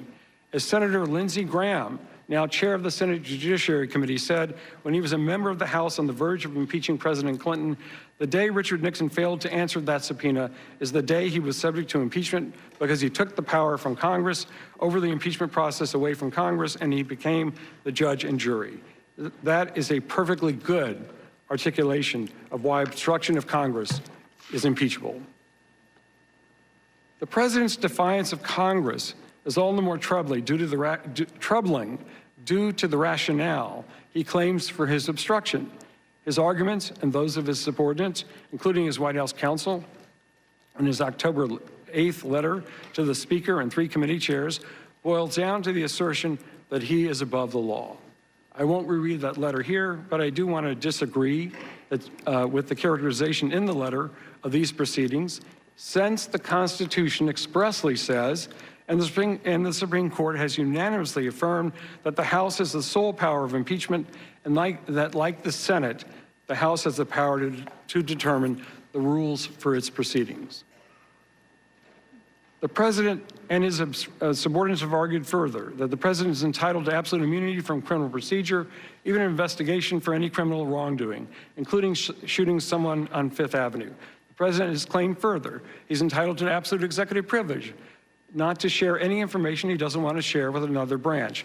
He's also claimed the entitlement to be able to order the executive branch, as he's done, not to cooperate with this body when it conducts an investigation of the President. If left unchecked, the President will likely continue his pattern of soliciting foreign interference on behalf of the next election, and of course, his obstruction of Congress. The fact that we can easily transpose the articles of impeachment against President Nixon onto the actions of this president speaks volumes. And that does not even include the most serious national security concerns and election interference concerns at the heart of this president's misconduct. No misconduct is more antithetical to our democracy, and nothing injures the American people more than a president who uses his power to weaken their authority under the Constitution, as well as the authority of the Constitution itself. May I read one more sentence, or I'm sorry. The witness may have another sentence or two. Thank you. If Congress fails to impeach here, then the impeachment process has lost all meaning. And along with that, our Constitution's carefully crafted safeguards against the establishment of a king on American soil. And therefore, I stand with the Constitution, and I stand with the framers who were committed to ensure that no one is above the law. Thank you, Professor. Professor Turley. Thank you, Chairman Nadler, Ranking Member Collins, members of the Judiciary Committee. It's an honor to appear before you today to discuss one of the most consequential functions you were given by the framers, and that is the impeachment of a President of the United States. 21 years ago, I sat before you, Chairman Nadler, and this committee to testify at the impeachment of President William Jefferson Clinton. I never thought that I would have to appear a second time to address the same question with regard to another sitting president. Yet here we are. The elements are strikingly similar. The intense rancor and rage of the public debate is the same. It's the atmosphere that the framers anticipated. The stifling intolerance of opposing views is the same. I'd like to start, therefore, perhaps incongruously, by stating an irrelevant fact. I'm not a supporter of President Trump. I voted against him. My personal views of President Trump are as irrelevant to my impeachment testimony as they should be to your impeachment vote. President Trump will not be our last president, and what we leave in the wake of this scandal will shape our democracy for generations to come. I'm concerned about lowering impeachment standards to fit a paucity of evidence and an abundance of anger. I believe this impeachment not only fails to satisfy the standard of past impeachments, but would create a dangerous precedent for future impeachments. My testimony lays out the history of impeachment from early English cases to colonial cases to the present day. The early impeachments were raw political exercises using fluid definitions of criminal and non-criminal acts. When the framers met in Philadelphia, they were quite familiar with impeachment and its abuses, including the Hastings case, which was discussed in the convention, a case that was still pending for trial in England. Unlike the English impeachments, the American model was more limited, not only in its application to judicial and executive officials, but its grounds. The framers rejected a proposal to add maladministration because Madison objected that so vague a term would be equivalent to a tenure during the pleasure of the Senate. In the end, various standards that had been used in the past were rejected. Corruption, obtaining office by improper means, betraying the trust of a foreign power, negligence, perfidy, peculation, and oppression. Perfidy or lying and peculation, self-dealing, are particularly relevant to our current controversy. My testimony explores the impeachment cases of Nixon, Johnson, and Clinton. The closest of these three cases is to the 1868 impeachment of Andrew Johnson. It is not a model or an association that this committee should relish. In that case, a group of opponents of the president's called the Radical Republicans created a trapdoor crime in order to impeach the president. They even defined it as a high misdemeanor. There was another shared aspect besides the atmosphere of that impeachment and also the unconventional style of the two presidents. And that shared element is speed. This impeachment would rival the Johnson impeachment as the shortest in history, depending on how one counts the relevant days. Now, there are three distinctions when you look at these, or three commonalities when you look at these past cases. All involved established crimes. This would be the first impeachment in history where there would be considerable debate, and in my view, not compelling evidence of the commission of a crime. Second is the abbreviated period of this investigation, which is problematic and puzzling. This is a facially incomplete and inadequate record in order to impeach a president. Allow me to be candid in my closing remarks because we have limited time. We are living in the very period described by Alexander Hamilton, a period of agitated passions. I get it. You're mad. The president's mad. My Republican friends are mad. My Democratic friends are mad. My wife is mad. My kids are mad. Even my dog seems mad. And Luna's a golden doodle, and they don't get mad. So we're all mad. Where has that taken us? Will a slipshod impeachment make us less mad? Will it only invite an invitation for the madness to follow every future administration? That is why this is wrong. It's not wrong because President Trump is right. His call was anything but perfect. It's not wrong because the House has no legitimate reason to investigate the Ukrainian controversy. It's not wrong because we're in an election year. There is no good time for an impeachment. No, it's wrong because this is not how you impeach an American president. This case is not a case of the unknowable. It's a case of the peripheral. We have a record of conflicts, defenses that have not been fully considered, unsubpoenaed witness with material evidence. To impeach a president on this record would expose every future president to the same type of inchoate impeachment. Principle often takes us to a place we would prefer not to be. That was the place 7 Republicans found themselves in the Johnson trial, when they saved a president from acquittal that they despised. For generations, they've been celebrated as profiles of courage. Senator Edmund Ross said it was like looking down into his open grave. And then he jumped because he didn't have any alternative. It's easy to celebrate those people from the distance of time and circumstance. In an age of rage, it's appealing to listen to those saying, forget the definitions of crimes, just do it. Like this is some impulse buy Nike sneaker. You can certainly do that. You can declare the definitions of crimes alleged are immaterial and just an exercise of politics, not the law. However, those legal definitions and standards, which I've addressed in my testimony, are the very thing that divide rage from reason. This all brings up to me, and I will conclude with this, of a scene from A Man for All Seasons with Sir Thomas More, when his son-in-law, William Roper, put the law, suggested that More was putting the law ahead of morality. He said More would give the devil the benefit of the law. When More asks Roper, would he instead cut a great road through the law to get after the devil? Roper proudly declares, yes. I'd cut down every law of England to do that. More responds, and when the last law is cut down and the devil turned around on you, Where would you hide, Roper? All the laws being flat. He said, this country is planted thick with laws from coast to coast, man's laws, not God's. And if you cut them down and you're just the man to do it, do you really think you could stand upright in the winds that would blow then? And he finished by saying, yes, I'd give the devil the benefit of the law for my own sake.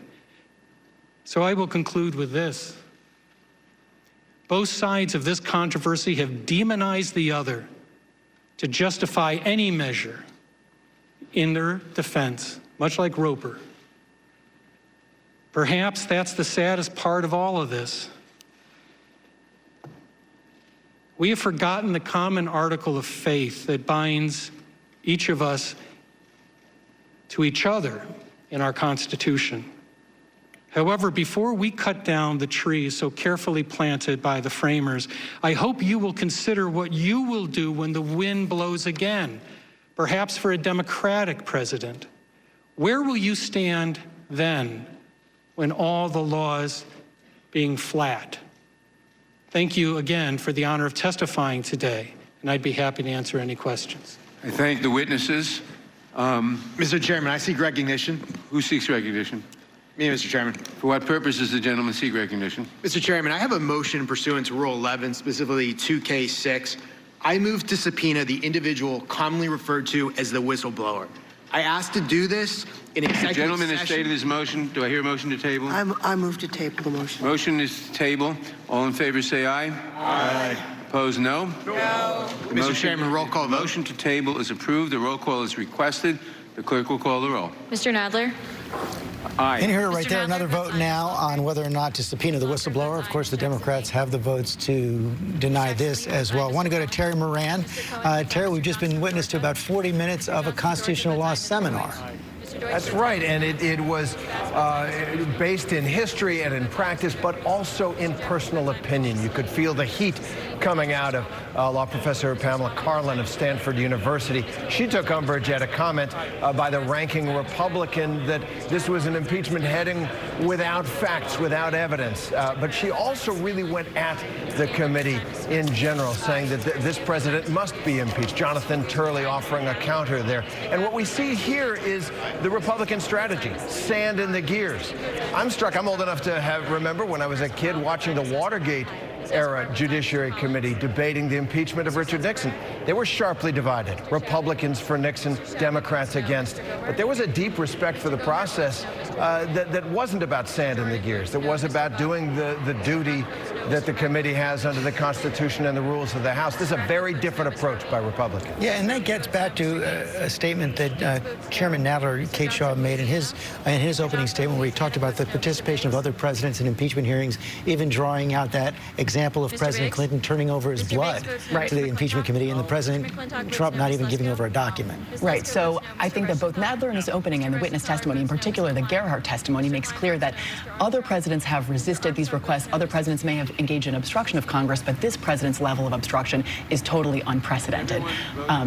So to the extent that they seem to be interested in building a strong article around obstruction of Congress, you sort of saw the seeds of that today. I think that there are a lot of questions about the substantive misconduct, and I think there will certainly be at least one article around abuse of power, potentially bribery, but obstruction of Congress. Gerhardt says the obstruction here was worse even than Nixon, and there was an article approved alleging obstruction against Nixon. Let's go back to the room.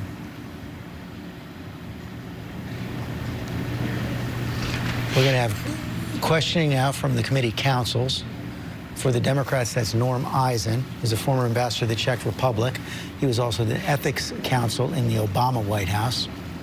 Mr. Chairman, there are 24 ayes and 17 noes. The motion to table is adopted. We will now proceed to the first round of questions. Pursuant to House Resolution 660 and its accompanying Judiciary Committee procedures, there will be 45 minutes of questions conducted by the chairman or majority counsel, followed by 45 minutes for the ranking member or minority counsel. Only the chair and ranking member and their respective counsels may question witnesses during this period. Following that, unless I specify additional equal time for extended questioning, we will proceed under the 5-minute rule, and every member will have the chance to ask questions. I now recognize myself for the first round of questions. Professors, thank you for being here today. The committee has been charged with the grave responsibility of considering whether to recommend articles of impeachment against the president. I speak for my colleagues when I say that we do not take this lightly, and we are committed to ensuring that today's hearing, as well as the larger responsibility before us, are grounded in the Constitution.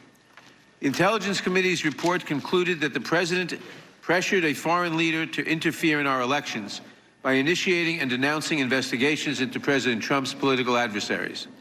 He then sought to prevent Congress from investigating his conduct by ordering his administration and everyone in it to defy House subpoenas. Professor Carlin, as you said, the right to vote is the most precious legal right we have in this country. Does the president's conduct endanger that right? Yes, Mr. Chairman, it does. Thank you. And how does it do so? The way that it does it is exactly what President Washington warned about. By inviting a foreign government to influence our elections, it takes the right away from the American people, and it turns that into a right that foreign governments decide to interfere for their own benefit. Foreign governments don't interfere in our elections to benefit us. They intervene to benefit themselves. Thank you. Professor Gerhardt, you have written extensively about our system of checks and balances. What happens to that system when the president undertakes a blockade of Congress's impeachment inquiry, when he orders all witnesses not to testify?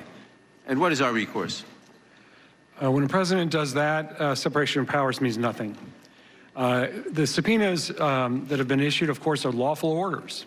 In our law schools, we would teach our students, this is an easy, straightforward situation. You comply with the law. Lawyers all the time have to comply with subpoenas. But in this situation, the full-scale obstruction of those subpoenas, I think torpedoes separation of powers, and therefore your only recourse is to, in a sense, protect your institutional prerogatives, and that would include impeachment. And the same is true of defying congressional subpoenas on a wholesale basis with respect to oversight, not just to impeachment? Absolutely. Yes, sir. Thank you. Professor Feldman, as I understand it, the framers intended impeachment to be used infrequently, not as punishment, but to save our democracy from threats so significant that we cannot wait for the next election. In your testimony, you suggest that we face that kind of threat. Can you explain why you think impeachment is the appropriate recourse here, why we cannot wait for the next election? Those are two questions if you want them to be. The framers reserved impeachment for situations where the president abused his office, that is, used it for his personal advantage, and in particular, they were specifically worried about a situation where the president used his office to facilitate corruptly his own re-election. That's in fact why they thought they needed impeachment and why waiting for the next election wasn't good enough. On the facts that we have before the House right now, the president solicited assistance from a foreign government in order to assist his own re-election. That is, he used the power of his office that no one else could possibly have used in order to gain personal advantage for himself, distorting the election. And that's precisely what the framers anticipated. Thank you very much. And I now yield the remainder of my time to Mr. Eisen for council questions. Mr. Professors, Eisen. good morning. Thank you for being here.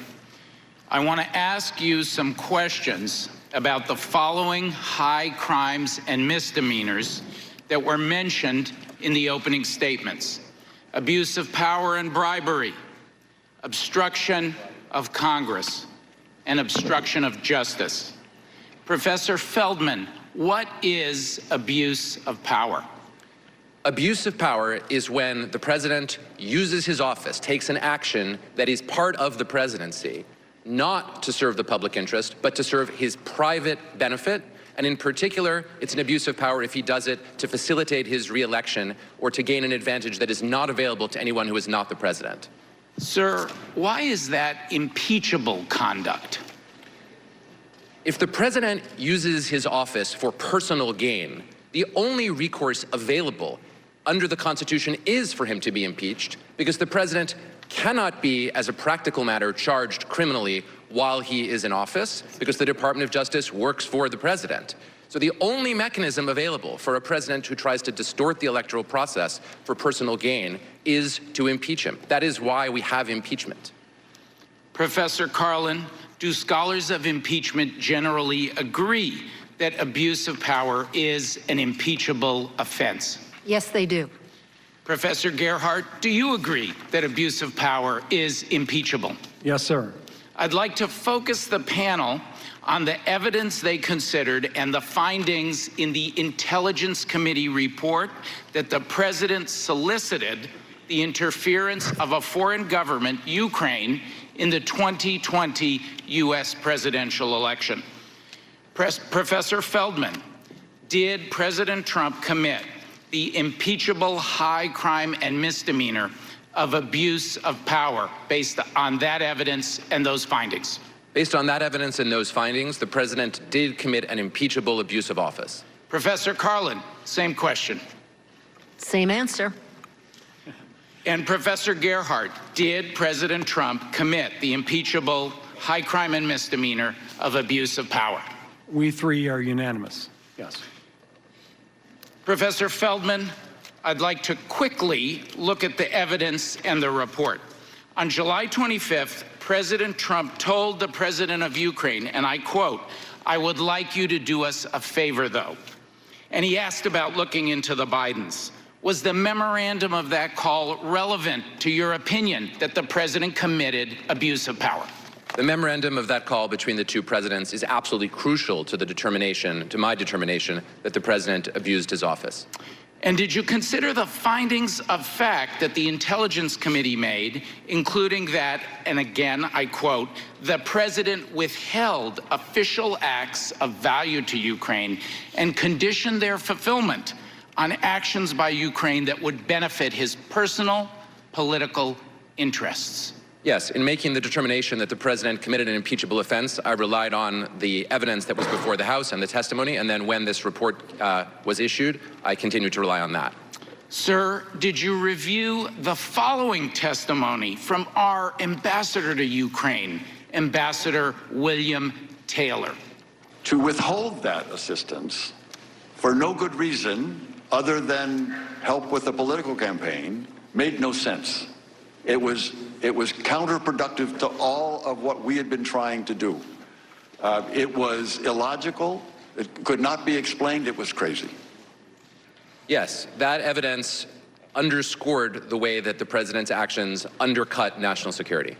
Professor Feldman, will you please explain why you concluded that the president committed the high crime of abuse of power and why it matters?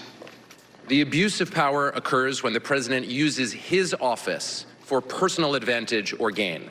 That matters fundamentally to the American people because if we cannot impeach a president who abuses his office for personal advantage, we no longer live in a democracy.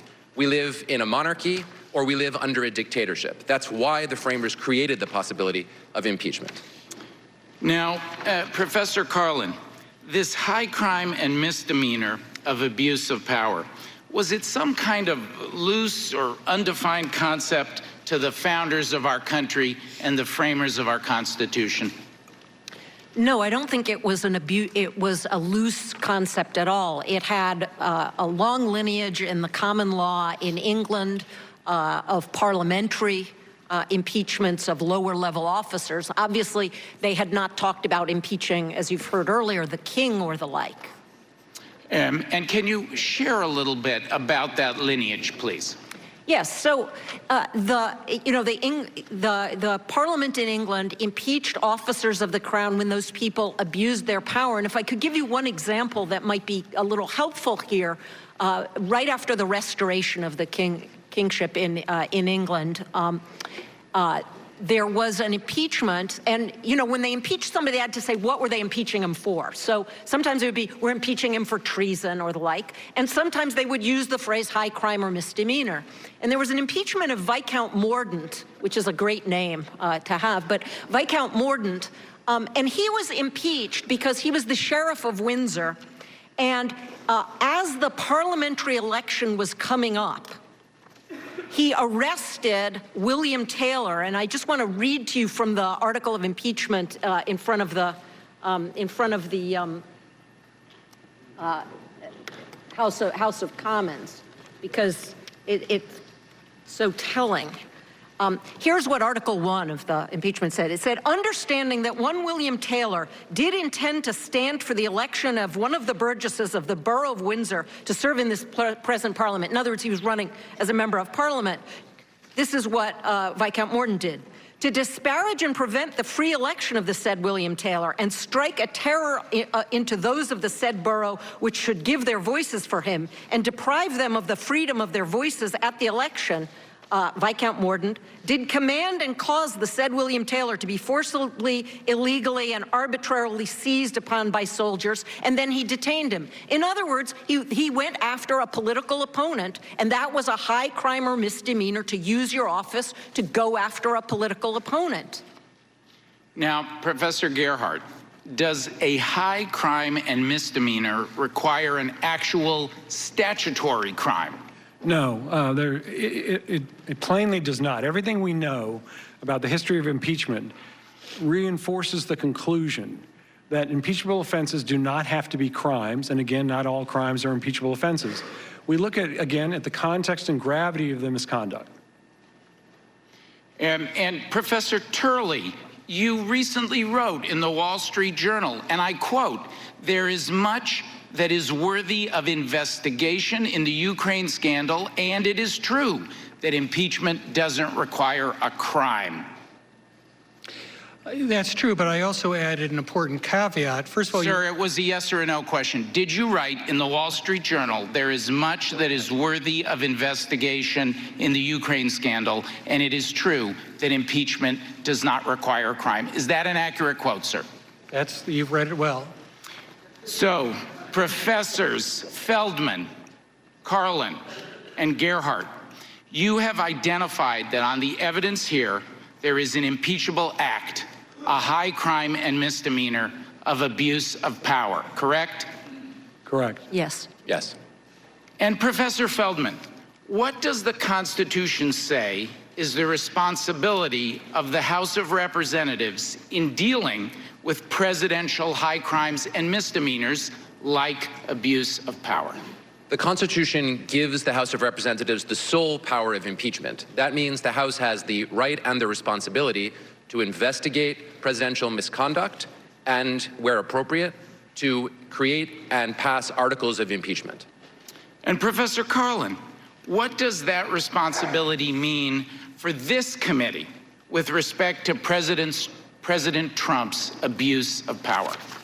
Well, because this is an abuse that cuts to the heart of democracy, you need to ask yourselves, if you don't impeach a president who has done what this president has done, or at least you don't investigate and then impeach if you conclude that the House Select Committee on Intelligence findings are correct, then what you're saying is it's fine to go ahead and do this again.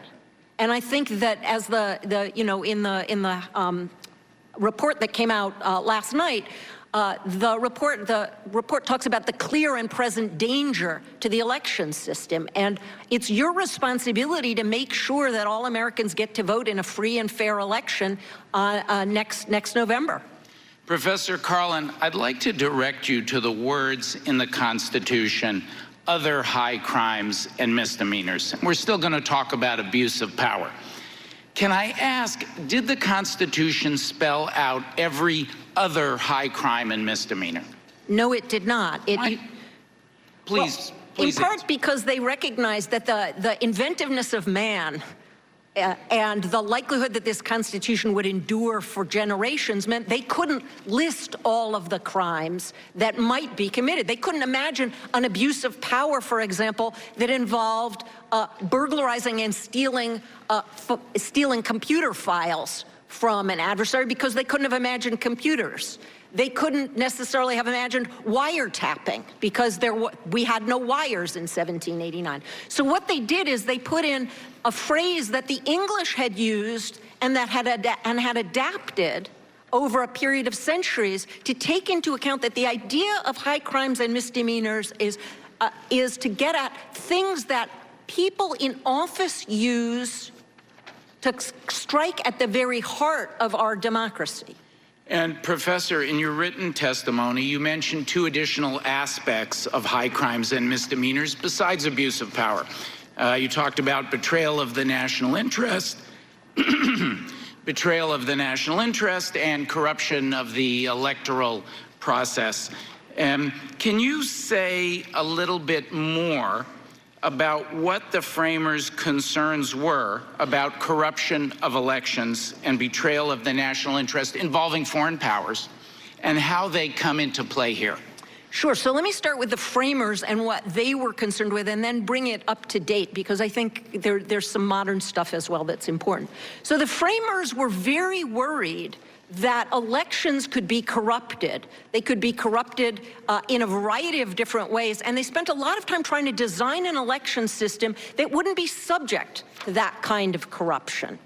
And there are a number of different provisions in the Constitution that deal with the kinds of corruption they were worried about. 2 that I'd just like to highlight here, because I think they go to this idea about the national interest and foreign governments, are one that seems today, I think, to most of us to be really a kind of remnant of a past time, which is if you become an American citizen, almost everything in this country is open to you. You can become Chief Justice of the United States. You can become Secretary of State. But the one office that's not open to you, even though you're a citizen just like all of the rest of us, is the presidency, because of the natural-born citizen clause of the Constitution. And the reason they put that in is they were so worried about foreign influence over a president. The other clause, which, probably no one had heard of 5 years ago, but now everybody talks about, is the emoluments clause. They were really worried that the president, because he was only going to be in office for a little while, would use it to get everything he could, and he would take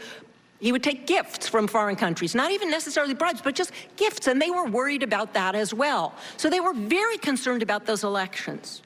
But it's not just them, and I want to say something about what our national interest is today, because our national interest today is different in some important ways than it was in 1789. What the framers were worried about was that we would be a weak country and we could be exploited by foreign countries. Now, we're a strong power now, the strongest power in the world. We can still be exploited by foreign countries. But the other thing that we've done, and this is one of the things that I think we as Americans should be proudest of, is we have become what John Winthrop said in his sermon in 1640 and what Ronald Reagan said in his final address to the country as he left office. We have become the shining city on a hill. We have become the nation that leads the world in understanding what democracy is. And one of the things we understand most profoundly is it's not a real democracy. It's not a mature democracy if the party in power uses the criminal process to go after its enemies. And I think you heard testimony, the Intelligence Committee heard testimony about how it isn't just our national interest in protecting our own elections. It's not just our national interest in making sure that the Ukraine remains strong and on the front line so they fight the Russians there and we don't have to fight them here. But it's also our national interest in promoting democracy worldwide. And if we look hypocritical about this, if we look like we're asking other countries to interfere in our election, if we look like we're asking other countries to engage in criminal investigations of our president's political opponents, then we're not doing our job of promoting our national interest in being that shining city on a hill. Professor Feldman, anything to add? Ultimately, the reason that the Constitution provided for impeachment was to anticipate a situation like the one that is before you today. The framers were not prophets, but they were very smart people with a very sophisticated understanding of human incentives. And they understood that a president would be motivated naturally to try to use the tremendous power of office to gain personal advantage, to keep himself in office, to corrupt the electoral process, and potentially to subvert the national interest. The facts strongly suggest that this is what President Trump has done, and under those circumstances, the framers would expect the House of Representatives to take action in the form of impeachment. Professor Feldman, did you review the Intelligence Committee report finding that President Trump compromised national security to advance his personal political interests? I did. And will you explain, in your view, how that happened? The president sought personal gain and advantage by soliciting the announcement of investigations, and presumably investigations, from Ukraine. And to do so, he withheld critical assistance that the government of Ukraine needed. And by doing so, he undermined the national security interest of the United States in helping Ukraine, our ally, in a war that it is fighting against Russia. So in the simplest possible terms, the president put his personal gain ahead of the national security interest as expressed, according to the evidence before you, by the entirety of a unanimous national security community. Sir, is it your view that the framers would conclude that there was a betrayal of the national interest or national security by President Trump on these facts?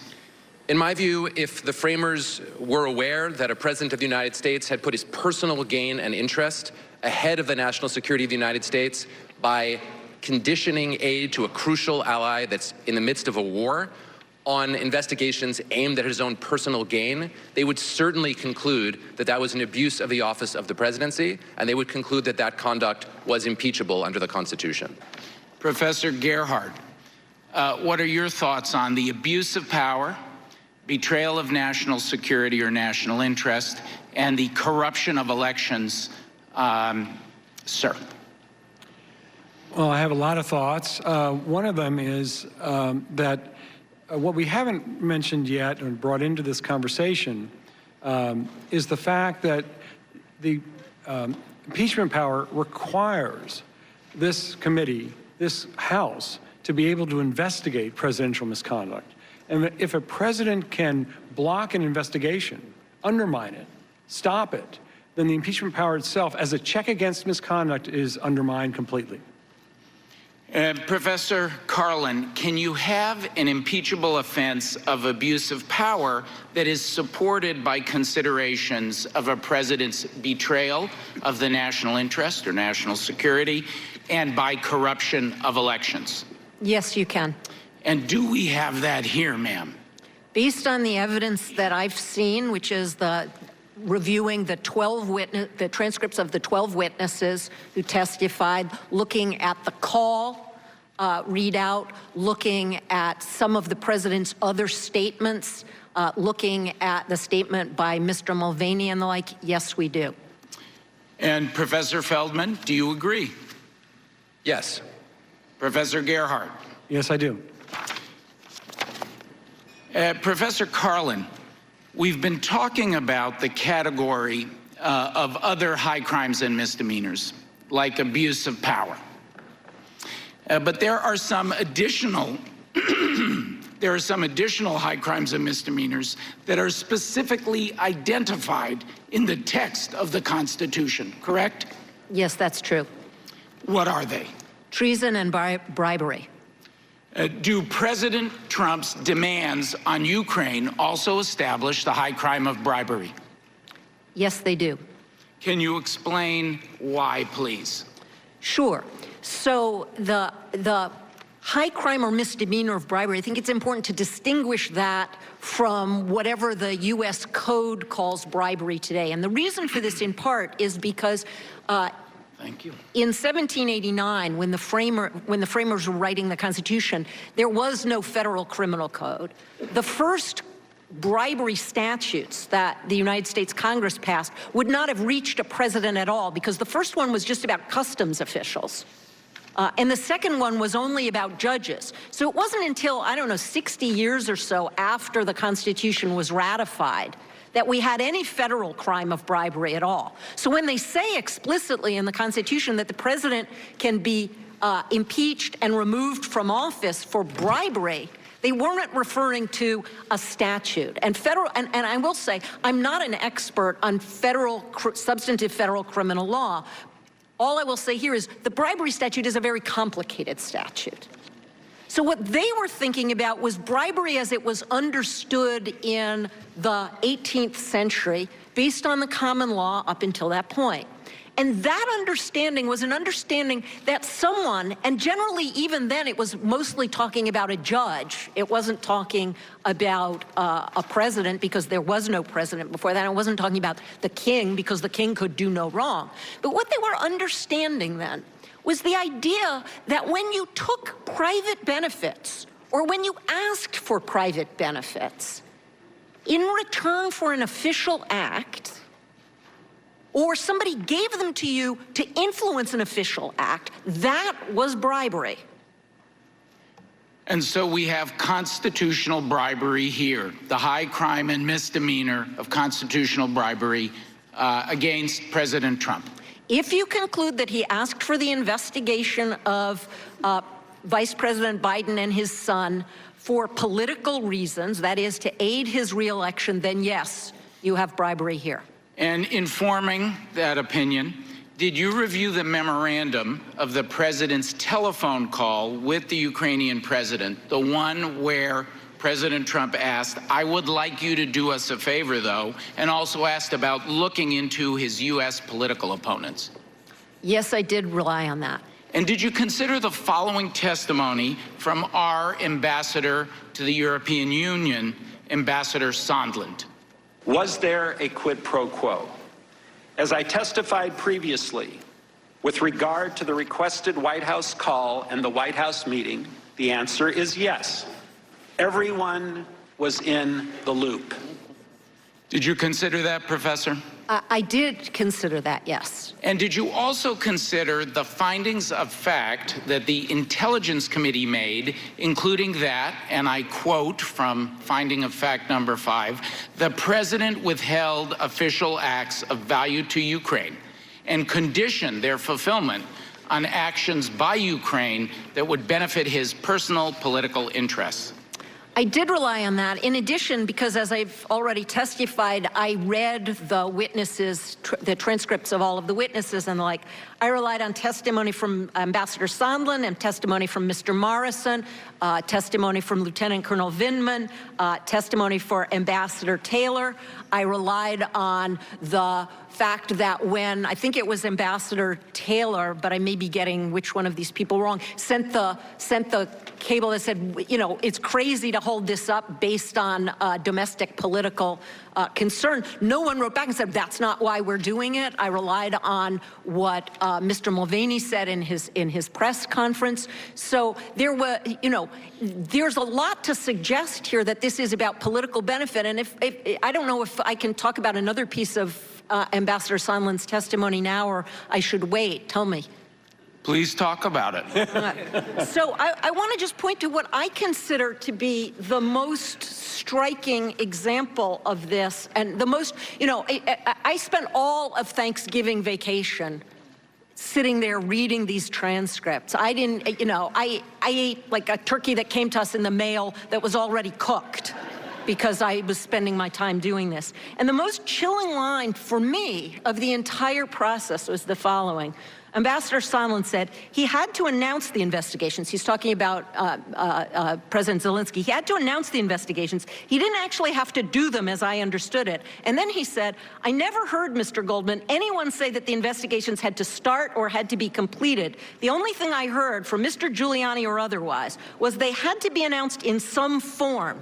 And what I took that to mean was this was not about whether Vice President Biden actually committed corruption or not. This was about injuring somebody who the president thinks of as a particularly hard opponent, and that's for his private beliefs. Because if I can say one last thing about the interests of the United States, the Constitution of the United States does not care whether the next president of the United States is Donald J. Trump or any one of the Democrats or anybody running on a third party. The Constitution is indifferent to that. What the Constitution cares about is that we have free elections. And so it is only in the president's interest, is not the national interest, that a particular president be elected or be defeated at the next election. The Constitution is indifferent to that.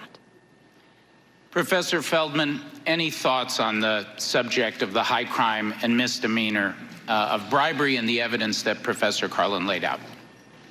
The clear sense of bribery at the time when the framers adopted this language in the Constitution was that bribery existed under the Constitution when the president corruptly asked for or received something of value to him from someone who could be affected by his official office. So if the House of Representatives and the members of this committee were to determine that getting the investigations either announced or undertaken was a thing of value to President Trump, and that was what he sought, then this committee and this House could safely conclude that the president had committed bribery under the Constitution. Professor Gerhardt, what is your view? I, of course, agree with Professor Carlin and Professor Feldman. And I just want to stress that if what we're talking about is not impeachable, then nothing is impeachable. This is precisely the misconduct that the framers created a Constitution, including impeachment, to protect against.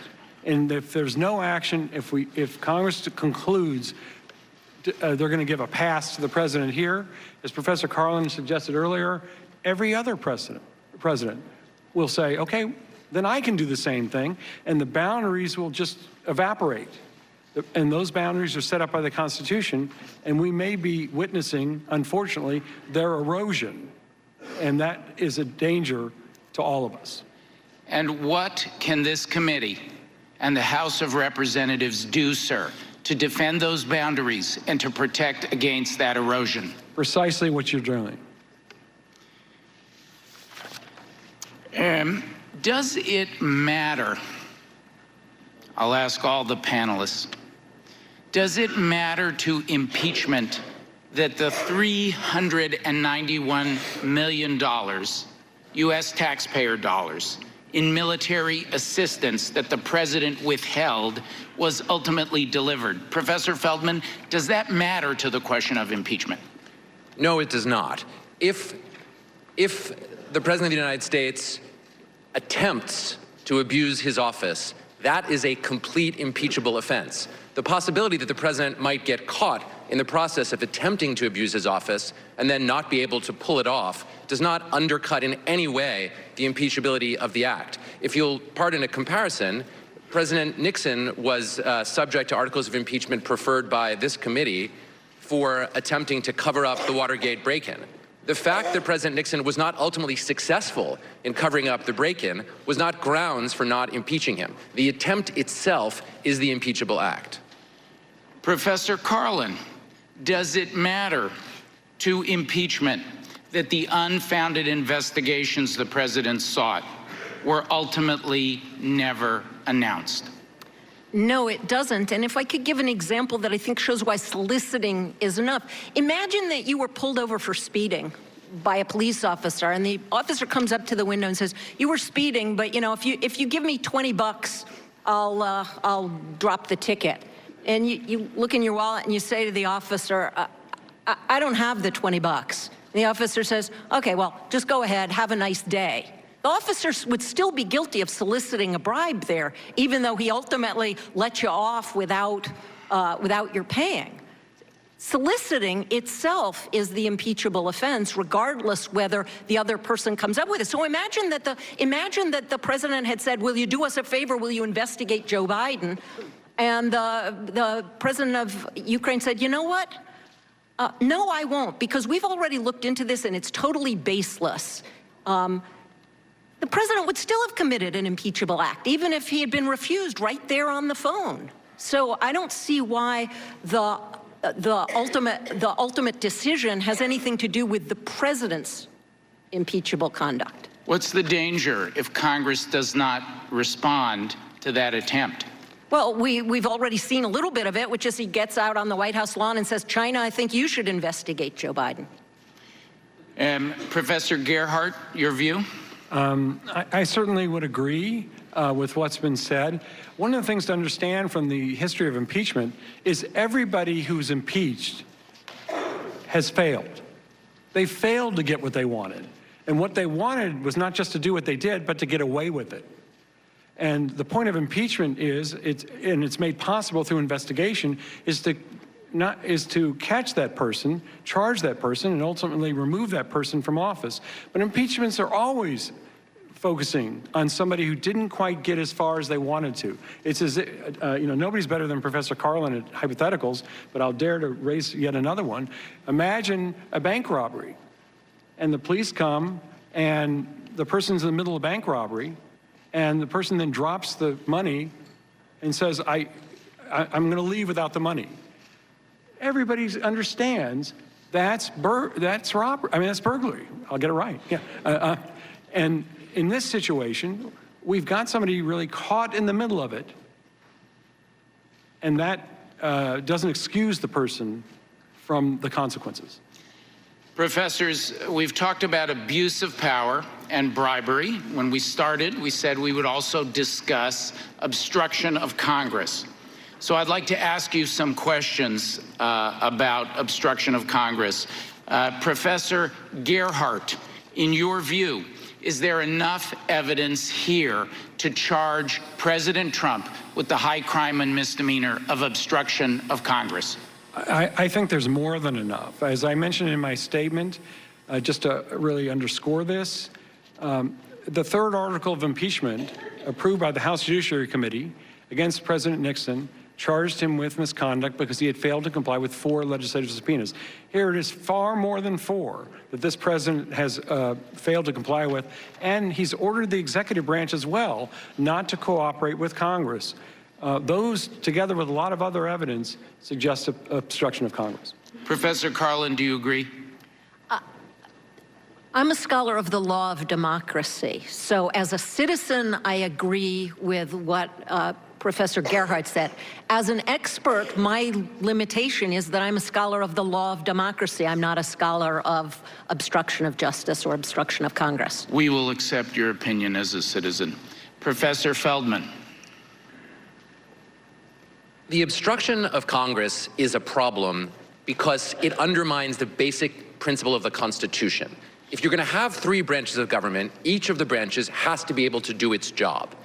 The job of the House is to investigate impeachment and to impeach.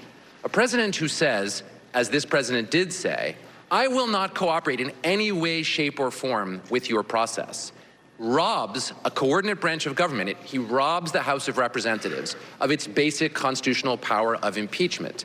When you add to that the fact that the same president says, my Department of Justice cannot charge me with a crime, the president puts himself above the law when he says he will not cooperate in an impeachment inquiry. I don't think it's possible to emphasize this strongly enough. A president who will not cooperate in an impeachment inquiry is putting himself above the law. Now, putting yourself above the law as president is the core of an impeachable offense, because if the president could not be impeached for that, he would in fact not be responsible to anybody. And, sir, in forming your opinion, did you review these statements from President Trump? Well, we're fighting all the subpoenas. Then I have an Article 2 where I have the right to do whatever I want as president. I did, and as someone who cares about the Constitution, the second of those in particular struck a kind of horror in me. And Professor Gerhardt, informing your opinion that President Trump has committed the impeachable offense of obstruction of Congress, did you consider the Intelligence Committee report and its findings, including finding 9, that President Trump ordered and implemented a campaign to conceal his conduct from the public and to frustrate and obstruct the House of Representatives impeachment inquiry? I read that report last night after I submitted my statement, but I had watched and read all the other transcripts that were available. The report that was issued reinforces everything else that came before it, so yes. So, we've talked first about abuse of power and bribery, and then about obstruction of Congress. And Professor Gerhardt, I'd like to now ask you some questions about a third impeachable offense, and that is obstruction of justice. Sir, have you formed an opinion as to whether President Trump committed the impeachable offense of obstruction of justice? Yes, I have. And what is your opinion, sir? Well, based on, I've come here like every other witness, assuming the facts that have been put together in official reports. The Mueller report cites a number of facts that indicate the President of the United States obstructed justice, and that's an impeachable offense. And in your testimony, sir, you pointed out that the Mueller report found at least 5 instances of the president's obstruction of the Justice Department's criminal investigation into Russian interference in the 2016 election, correct? Yes, sir. And the first of those instances was the president's ordering his then White House counsel, Don McGahn, to fire the special counsel, rather to have the special counsel fired, in order to thwart the investigation of the president, correct? That is correct. And the second was the president ordering Mr. McGahn to create a false written record, denying that the president had ordered him to have Mr. Mueller removed. That's correct. And you also point to the meeting of the president with his former campaign manager, Corey Lewandowski, in order to get him to take steps to have the investigation curtailed, right? Yes, sir, I did. And you also point to pardon dangling and witness tampering as to Paul Manafort and Michael Cohen, former campaign official, former personal lawyer of the president. Both individually and collectively, these are evidence of obstruction of justice. How serious is that evidence of obstruction of justice, sir? It is quite serious, and that's not all of it, of course. We know, as you've mentioned before and others have mentioned, obstruction of justice has been recognized as an impeachable offense, both against President Clinton and President Nixon. This evidence that's been put forward by Mr. Mueller, that's in the public record, is very strong evidence of obstruction of justice. Professor Carlin, when you look at the Department of Justice Russia investigation and how the president responded to that, and when you look at Congress Ukraine investigation and how the president responded to that, do you see a pattern? Yes, I see a pattern in which the president's views about the propriety of foreign governments intervening in our election process are the antithesis of what our framers were committed to. Our framers were committed to the idea that we as Americans decide our elections. We don't want foreign interference in those elections. And the reason we don't want foreign interference in those elections is because we're a self-determining democracy. And if I could just read one quotation to you that I think is helpful in understanding this, it's somebody who's pointing to what he calls a straightforward principle. It is fundamental to the definition of our national political community that foreign citizens do not have a constitutional right to participate in and thus may be excluded from activities of democratic self-government.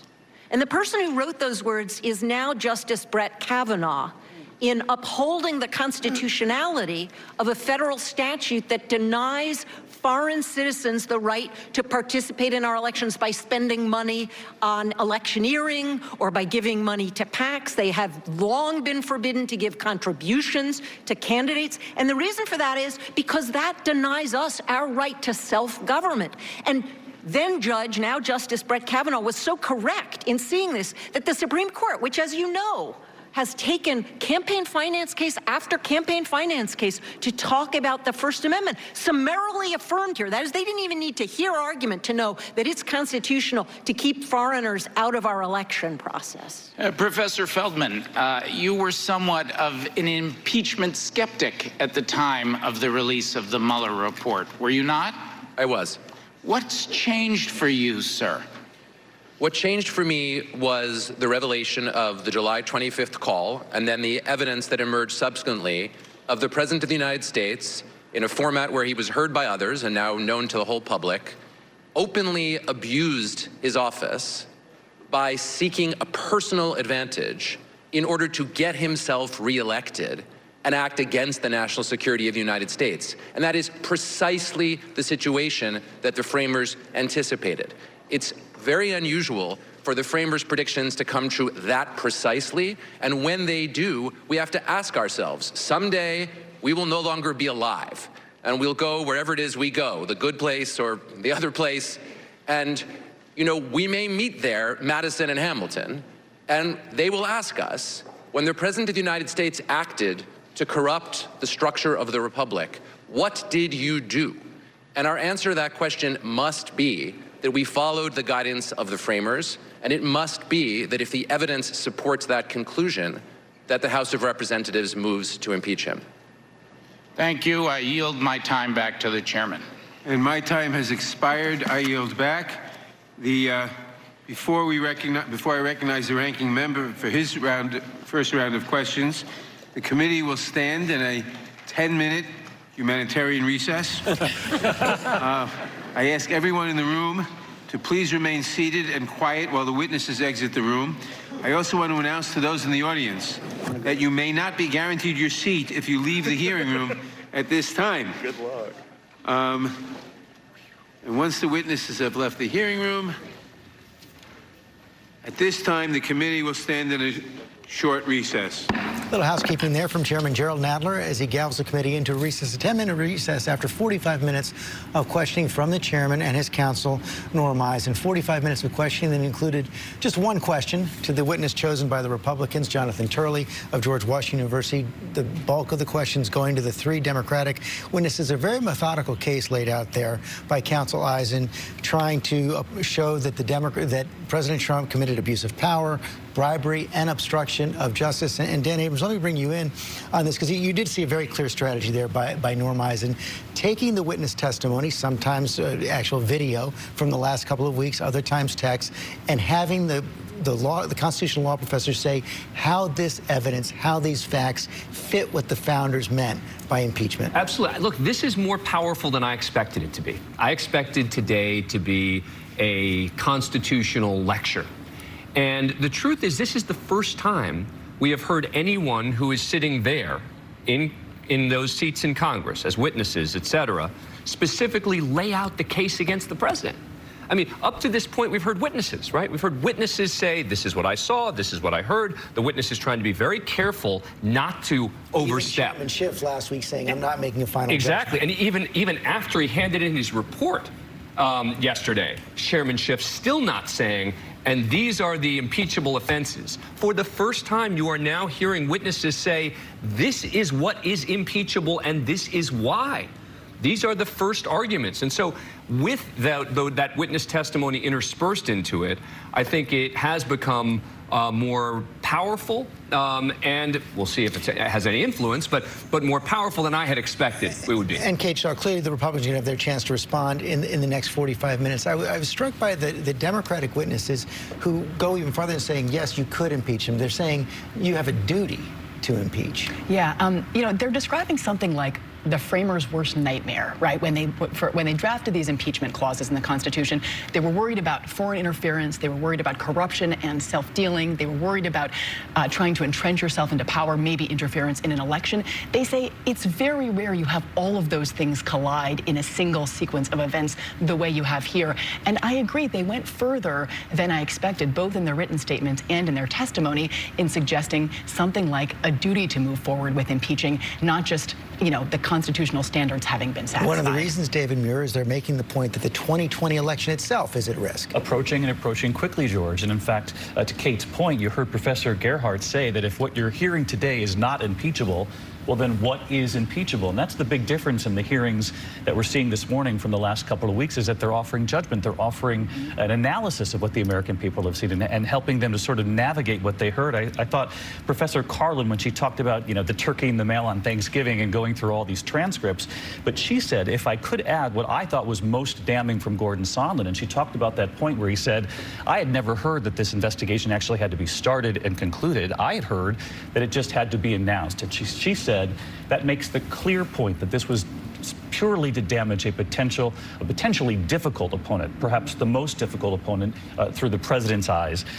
I have to say, though, it was pretty stark not hearing from Professor Turley, with the exception of the one question that you pointed out, George, because he made a valuable argument in his opening statement, too. We'll hear more from him when the Republicans do the questioning, but when he said we're in a time of agitation in this country, that's something I think people at home are going to relate to as well. And he made the point that if we go down with a lack of evidence and go through impeachment and with a short timeline, as he said, too short to make him comfortable, then what is it to stop the next president from facing the same kind of impeachment inquiry down the road? Yeah, and we'll see what kind of questions he gets on that in the next 45 minutes. One of the other things you saw, Mary Bruce, the Democrats leaving open is a question of how broad to go in these articles of impeachment. You saw a couple of the witnesses talk about what we also saw in the Mueller report and the evidence of obstruction laid out by Robert Mueller. Yeah, they're dropping a lot of hints here about how broad the scope of these articles may be. It's clear based on the argument that the counsel, Norma Eisen, outlaid that they're going to be looking at abuse of power, bribery, obstruction of Congress, obstruction of justice.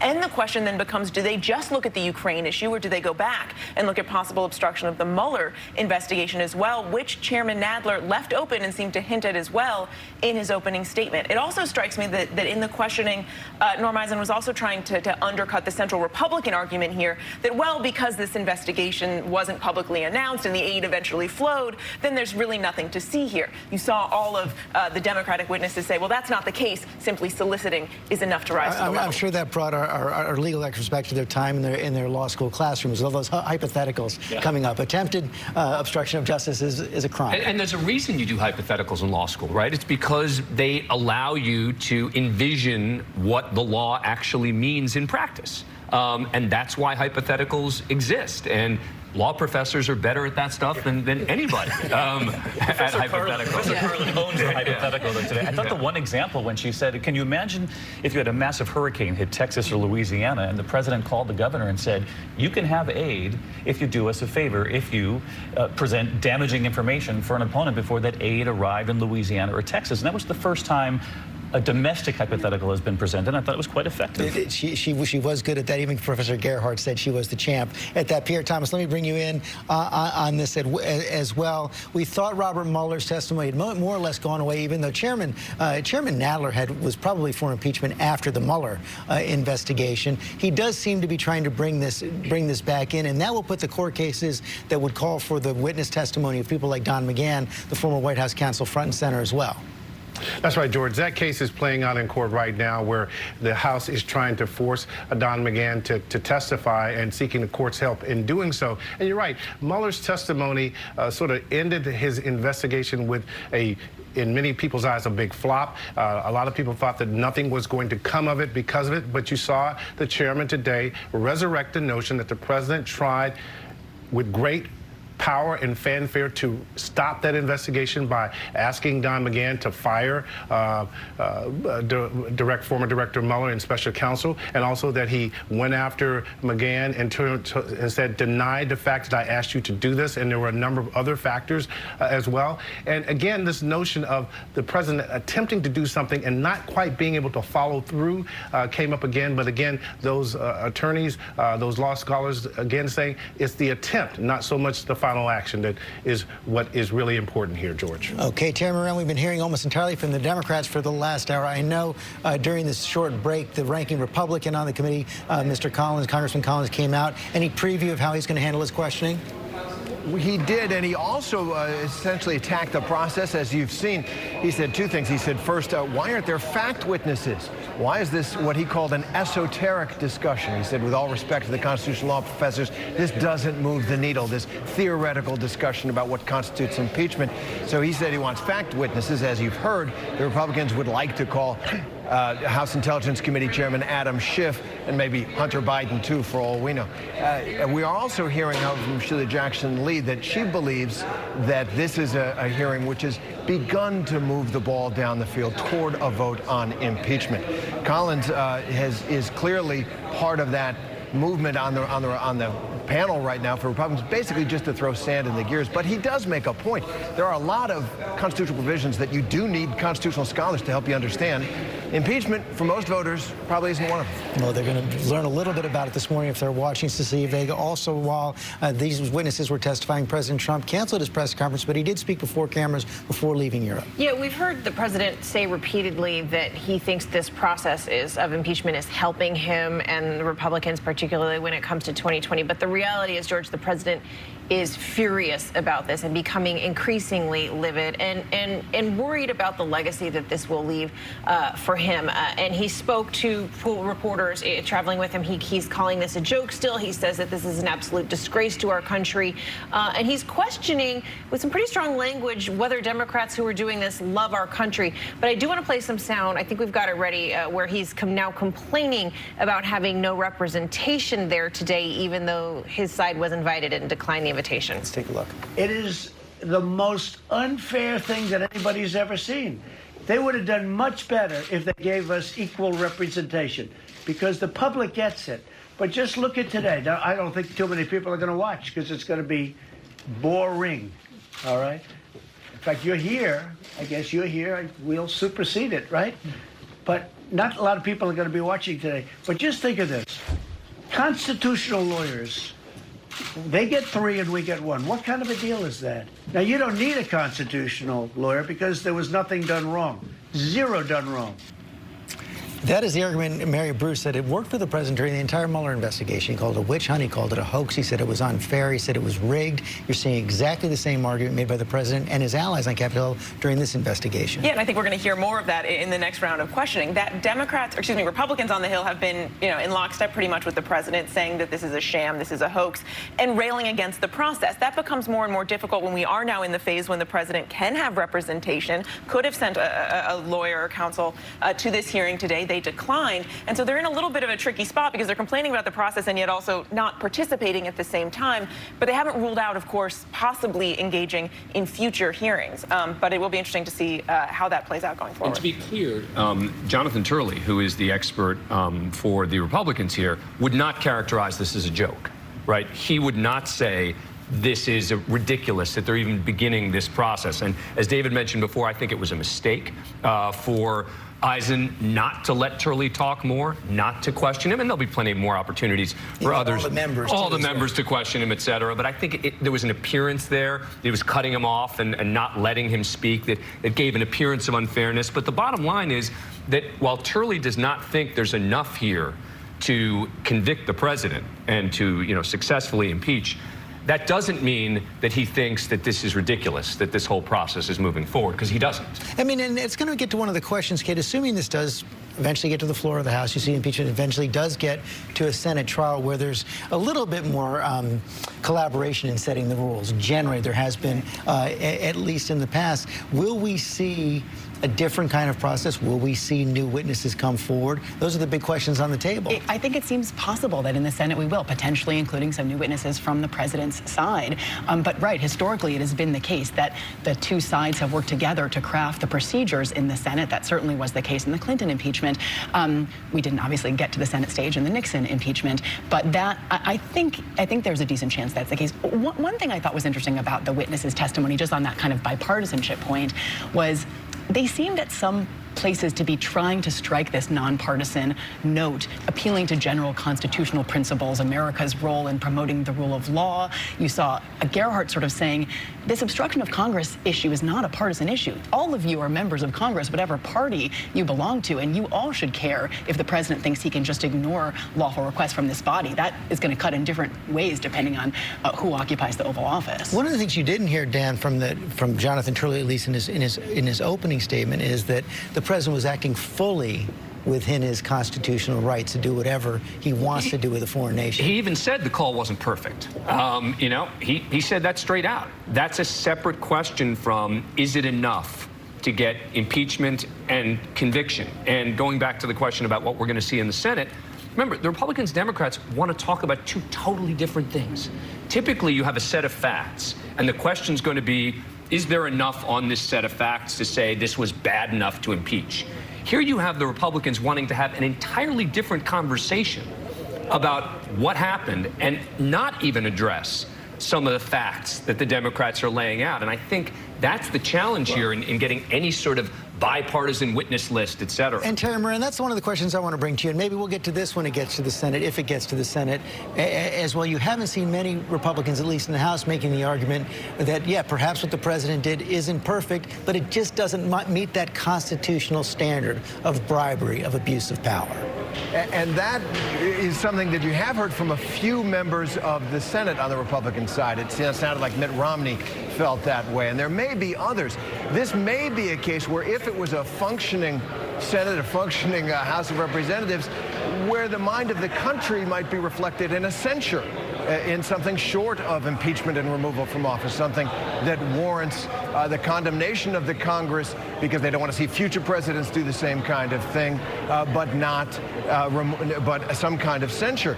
That said, President Trump has staked out a very firm line of defense. It was a perfect call. He did nothing wrong, and one of the reasons may be that as soon as you get into the question of, well, it was a little wrong, that hillside could start sliding down on the Republican side, depending on the evidence, and he just doesn't want to get into that kind of fight at all. And so far, Pierre Thomas, he's also had his Attorney General back him up. Remember, this all began with the whistleblower's complaint about that July 25th phone call, which was sent to the CIA General Counsel, then sent over to the Justice Department, who very quickly, and of course this is the President's Justice Department, his hand-picked Attorney General, reached the conclusion that no laws were broken. Right, George, but they only looked at the very narrow issue of whether campaign finance, whether election laws were violated in terms of the call itself. So there are still some outstanding issues. And George, one of the things that struck me about this hearing today is that the impeachment proceedings are not going to resolve, at least in their current state, whether any actual laws were broken.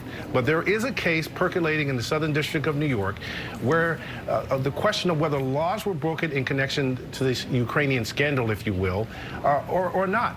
And that involves the removal of the former ambassador to the Ukraine, Marie Yovanovitch, in which the Justice Department has laid out in an indictment of two of Rudy Giuliani's associates that there was an effort backed by Ukrainian government officials to get her removed and put forth by these associates of Rudy Giuliani. This week we heard the prosecutor say that there will be a superseding indictment against those two associates, which means more pressure on them. And the question will become, what does that mean for Giuliani, who our sources are telling us is also under investigation? And you saw in that House Intelligence report released last night specific information about the multiple calls made on the day that Yovanovitch was told basically get out of Ukraine, that Giuliani was allegedly making phone calls to the White House, George. Mary Bruce, that was one of the most striking things in the report that came out yesterday. The newest thing we saw in the report yesterday, the catalog of phone calls between Lev Parnas, Rudy Giuliani, something called Individual 1. Presumably that could have been the president. Top officials at the OMB around the key dates of the ouster of Marie Yovanovitch, also when the aid was being considered in August. Yeah, and it goes to the questions about Rudy Giuliani's role in this shadow diplomacy that so many of those other witnesses that we heard from spoke to, that he was really leading this other unofficial channel of diplomacy. And the fact that he's talking to the OMB director, of course, raises a lot of questions or underscores so many of these questions about that aid being withheld, and the timing of these phone calls especially, I think, piqued a lot of interest. So that is the new revelation that came out of the new report, because otherwise it was essentially a re-airing of so many of the Democrats' concerns so far. Which leads Dan Abrams to the possibility, if you can, we'll see it happens in the questioning, perhaps from the Democrats, of Jonathan Turley later on. If he says the Democrats should wait for Mick Mulvaney, should wait for John Bolton, should wait for Mike Pompeo, and they eventually do come forward with evidence that backs up some of the claims, his argument collapses. Yeah, I mean, sure, if that ever happens. I mean, look, I think that there's almost no chance at this point that those witnesses are going to testify. The president is suggesting that he would love to have them testify in the Senate where it's fairer, right? That's not a legal standard to apply in saying these people shouldn't have to testify. We've talked about this before. The president is effectively making arguments that these witnesses have immunity, meaning they don't even have to show up. And then if they did show up, that there would be various arguments about executive privilege, about what they could and couldn't say. That's not an argument about where the process is occurring. So I don't see how he would allow these witnesses now to suddenly come forward in the Senate, because no matter if it's fair or unfair, they're going to say things that are going to be problematic for the president. Right now, I think he believes they have this in a place where it's controlled. The Senate is not going to convict as of right now. They don't have the evidence. They don't have the numbers. The last thing that they want to do is throw in the possibility of who knows, or they may know, and it could be bad. And Terry Moran, you can at least draw the legitimate conclusion that if these witnesses had something helpful to say to the president, they would come forward. He'd want them to come forward. That's right. And for all of his claims that he does want to see them testify in the Senate, I doubt we're going to see them. But it also does hurt the Democrats' case that they are putting this on a timetable that does not allow the courts to resolve the issue. If these are good witnesses that can help people understand, did the president do something this villainous that warrants his removal from office, they should wait for the evidence, I think, rather than make it look to a lot of voters like just more political gamesmanship. I think people understand that impeachment isn't some kind of toy you play with politically. It's the most solemn sanction in the Constitution, and it may hurt Democrats' credibility with some voters that they aren't willing to wait. And Kate Shaw, there does seem to be real tension in the Democrats' arguments. On the one hand, the fact that these witnesses aren't appearing appears to be one of their strongest arguments for an article of obstruction, yet they could help the Democrats' case ultimately. Right. Well, so if they litigate the case, if they decide to slow this process down and see this through in the courts, I think most likely they will get a ruling that these witnesses need to at least show up. So I and then maybe refuse to answer question by question. They debate privilege, things like that, but they at least have to show up to speak to investigators and potentially to testify. So if they are forced by courts, if courts tell them their position has been legally unreasonable, I don't think that undermines the strength of an obstruction charge. And you remember, you still have this kind of witness intimidation dimension of obstruction of Congress as well. And Chairman Nadler calling the committee back to order. The chair now recognizes the ranking member for his first round of questions. Pursuant to House Resolution 660, the ranking member or his counsel have 45 minutes to question the witnesses. The ranking member. Thank you, Mr. Chairman. Before I begin on the questioning, I do want to revisit a comment that was made earlier by you, Mr. Chairman. It was our demand for a minority hearing day. And you stated you would rule on it later. I just wanted to remind you, the rules of the House do not permit a ruling on this. They do not permit a vote, and you cannot shut it down. And according to your own words, the minority is entitled to a day of hearings. It's a right rarely exercised, but it guards against the majority abusing its power to exclude competing views.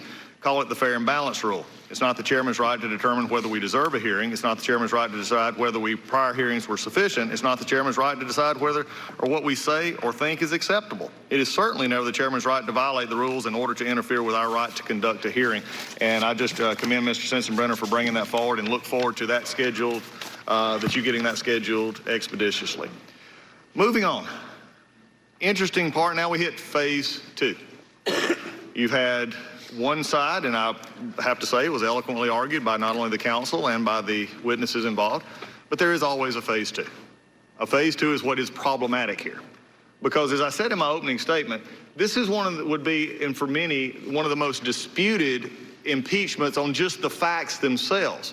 What was interesting is we actually showed videos of witnesses. In fact, one of them was an opening statement again, I believe, which again, the closest thing to perfect outside your resume this side of heaven is an opening statement because it's unchallenged. And I agree with that, and it should be. And we've had great witnesses here today to talk about this.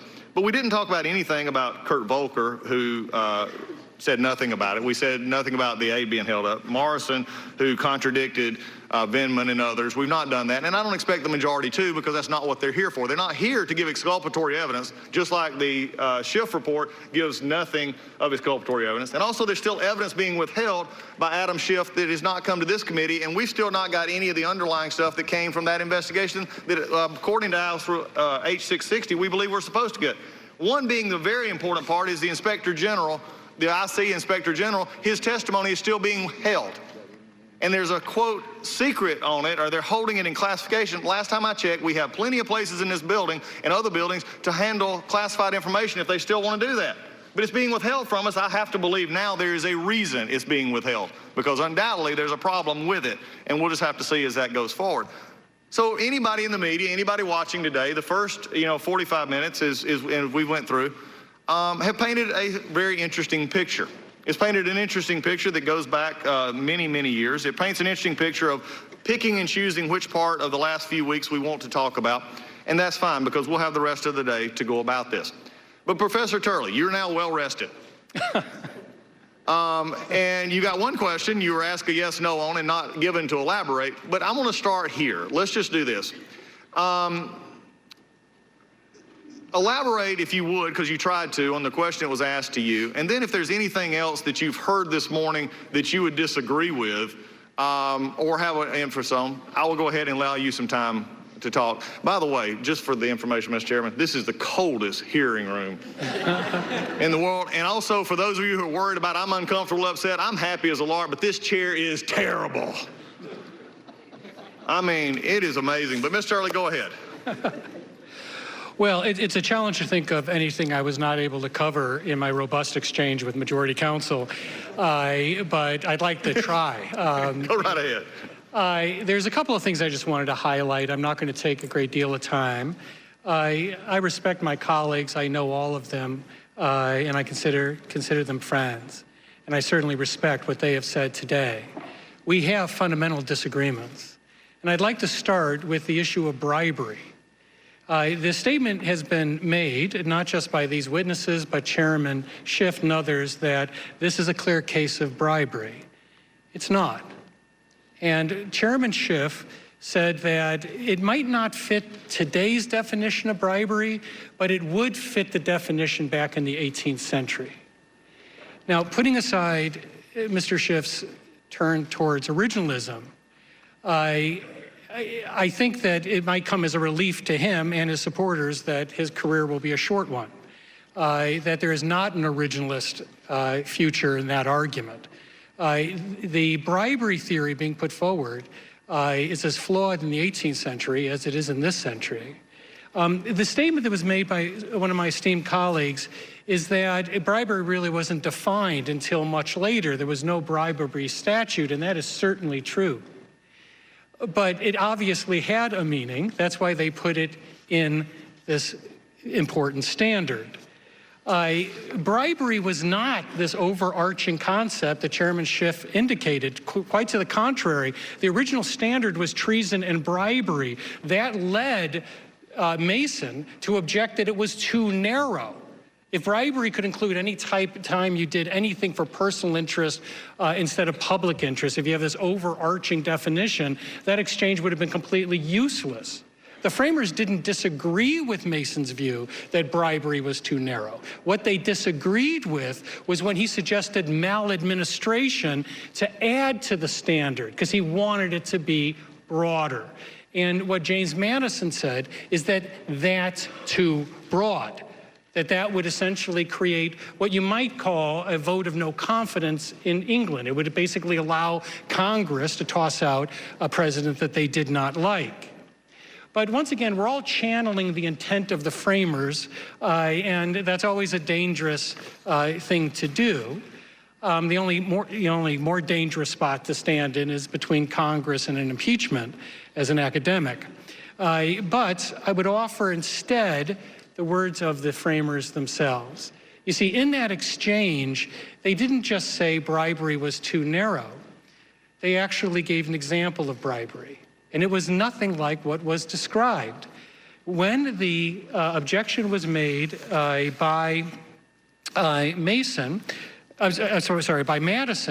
ultimately the framers agreed. And then Morris, who was referred to earlier, did say we need to adopt the standard. But what was left out was what came afterwards.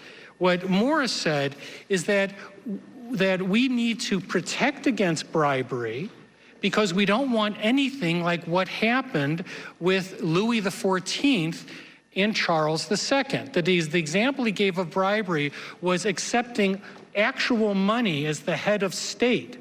So what had happened in that example that Morris gave as his example of bribery was that Louis XIV, who was a bit of a recidivist when it came to bribes, gave Charles II a huge amount of money, as well as other benefits, including apparently a French mistress, in exchange for the secret treaty of Dover of 1670. It also was an exchange for his converting to Catholicism. But that wasn't some broad notion of bribery. It was actually quite narrow. So I don't think that dog will hunt in the 18th century, and I don't think it'll hunt today. Because if you take a look at the 21st century, bribery is well defined. And you shouldn't just take our word for it. you should look to how it's defined by the United States Supreme Court. In a case called McDonald versus the United States, the Supreme Court looked at a public corruption bribery case. This was a case where gifts were actually received, benefits were actually extended. There was completion. This was not some hypothetical of a crime that was not fulfilled or an action that was not actually taken. The Supreme Court unanimously overturned that conviction, unanimously. And what they said was that you cannot take the bribery crime and use what they called a boundless interpretation. All the justices said that it's a dangerous thing to take a crime like bribery and apply a boundless interpretation. They rejected the notion, for example, that bribery could be used in terms of setting up meetings and other types of things that occur in the course of a public service career.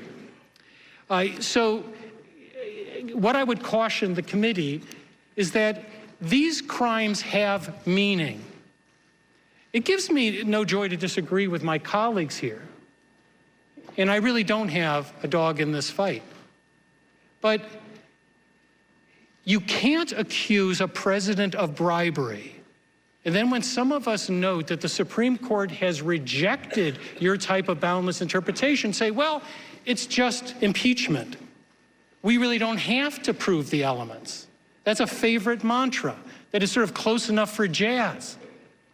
Well, this isn't improvisational jazz. Close enough is not good enough. If you're going to accuse a president of bribery, you need to make it stick, because you're trying to remove a duly elected president of the United States.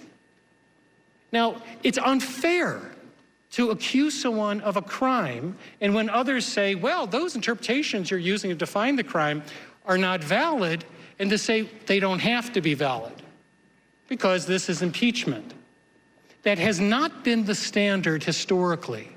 My testimony lays out the criminal allegations in the previous impeachments. Those were not just proven crimes, they were accepted crimes. That is, even the Democrats on the Judiciary Committee agreed that Bill Clinton had committed perjury. That's on the record, and a federal judge later said it was perjury.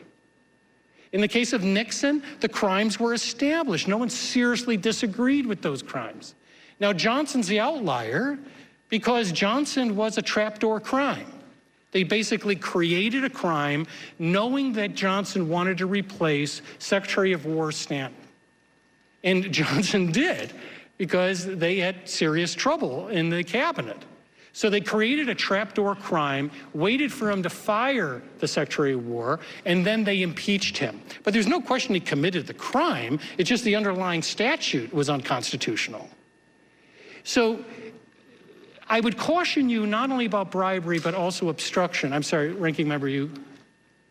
No, you're doing a good job. Go ahead. Okay. I'd also caution you about obstruction. Obstruction is a crime also with meaning. It has elements. It has controlling case authority.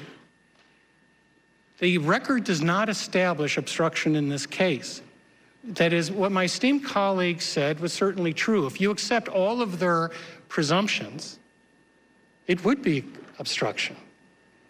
But impeachments have to be based on proof, not presumptions. That's the problem when you move towards impeachment on this abbreviated schedule that has not been explained to me.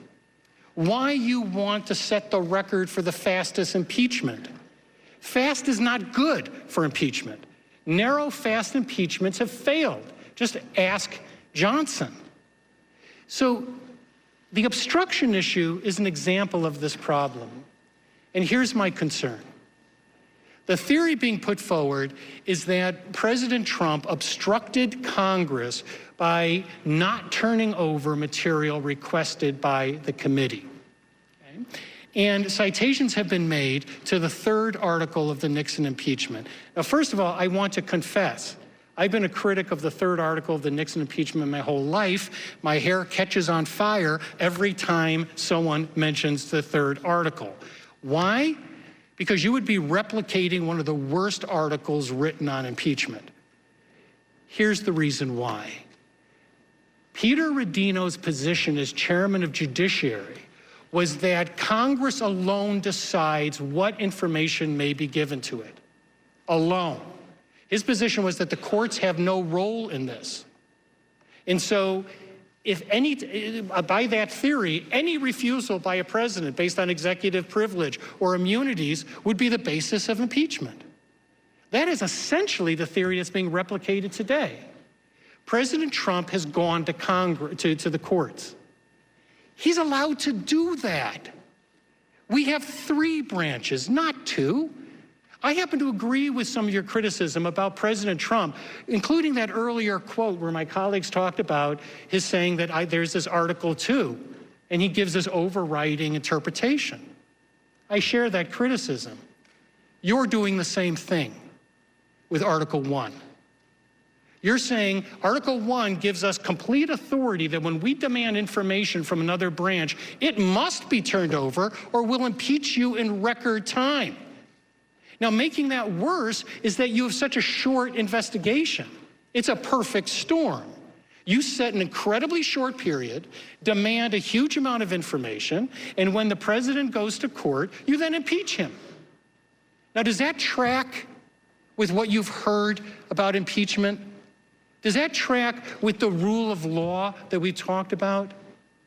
So, on obstruction, I would encourage you to think about this. In Nixon, it did go to the courts, and Nixon lost. And that was the reason Nixon resigned.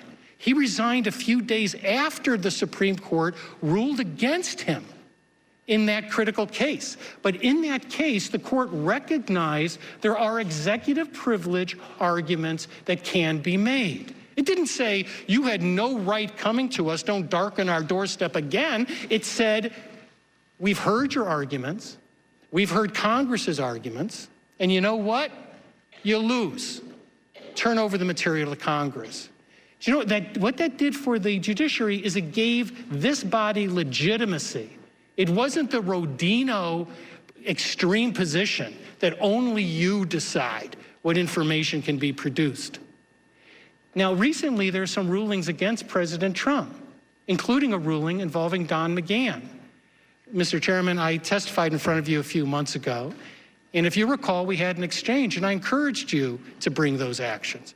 And I said I thought you would win, and you did. And I think it was an important win for this committee, because I don't agree with President Trump's argument in that case. But that's an example of what can happen if you actually subpoena witnesses and go to court. Then you have an obstruction case, because a court issues an order, and unless they stay that order by a higher court, you have obstruction. But I can't emphasize this enough, and I'll say it just one more time.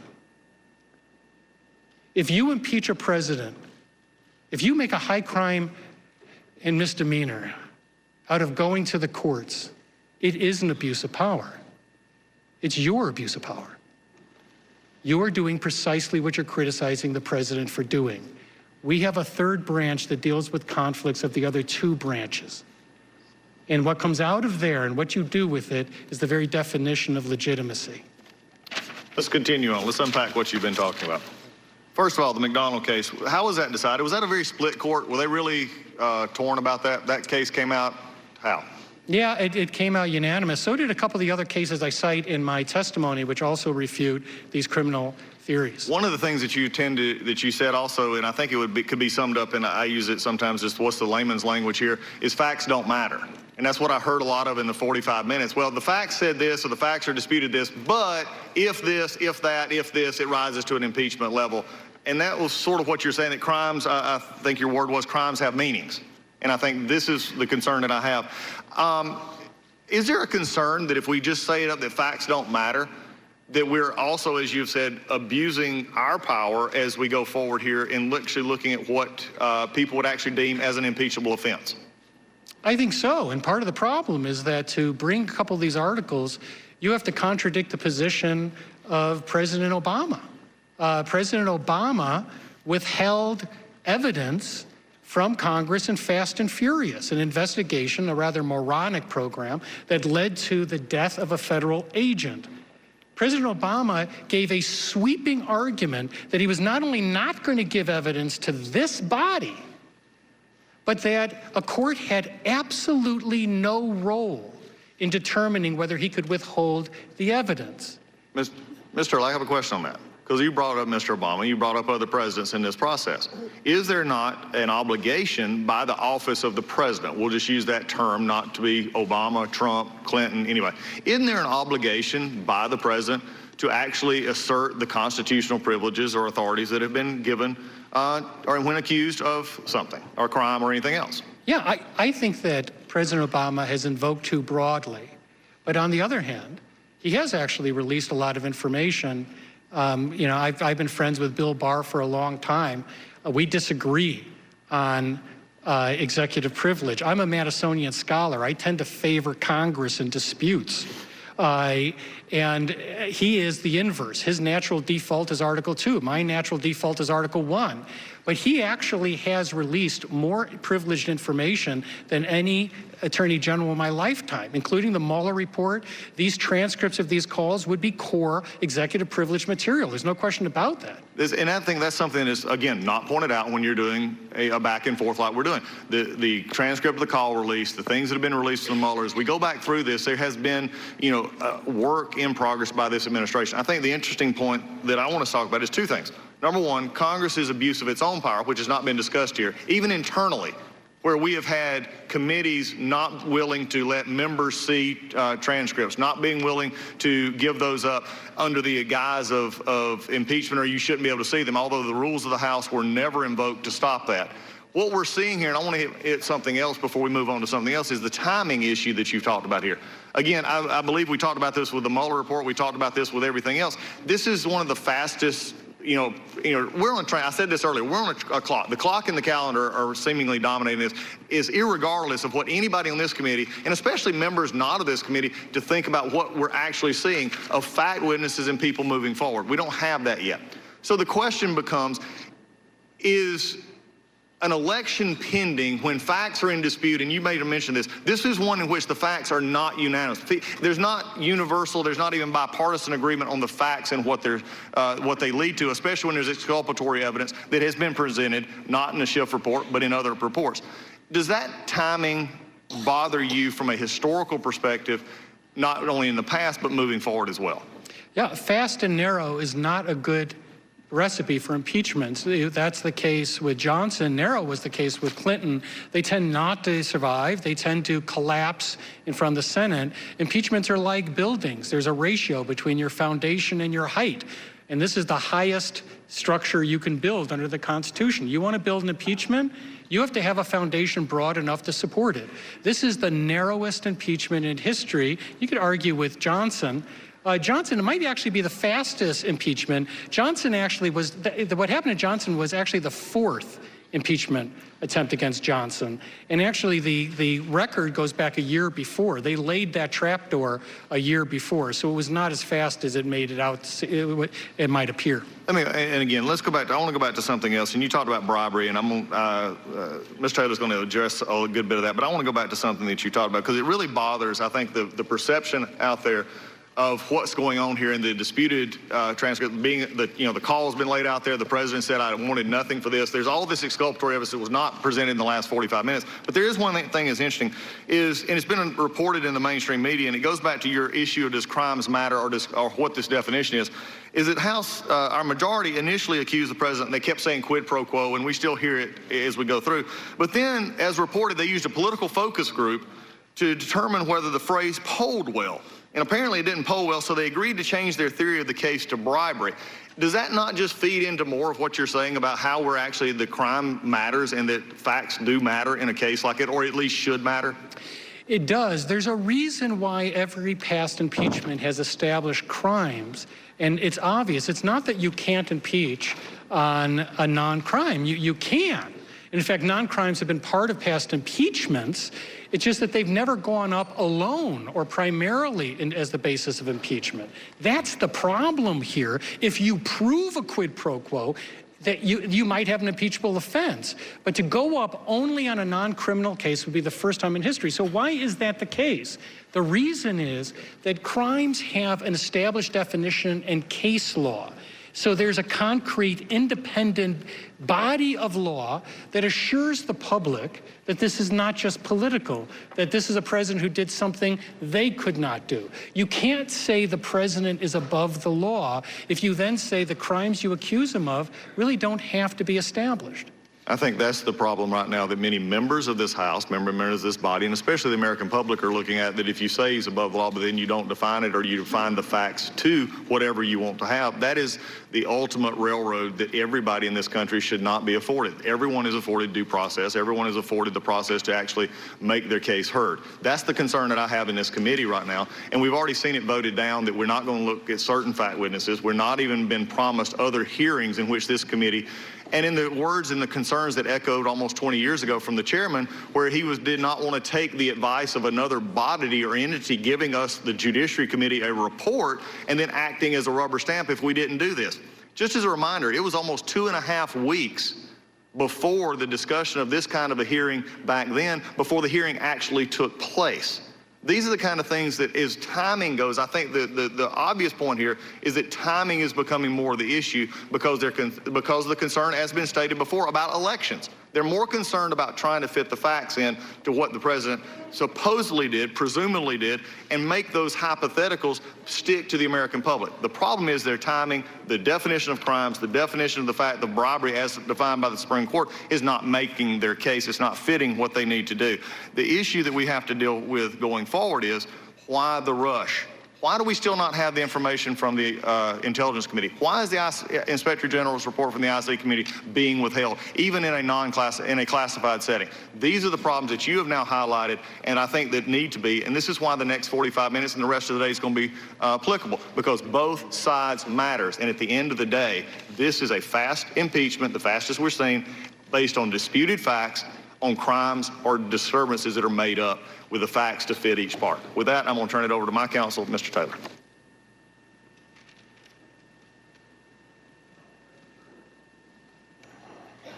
Professor Turley, I'd like to turn to the subject of partisanship as the founders feared it and as it exists today.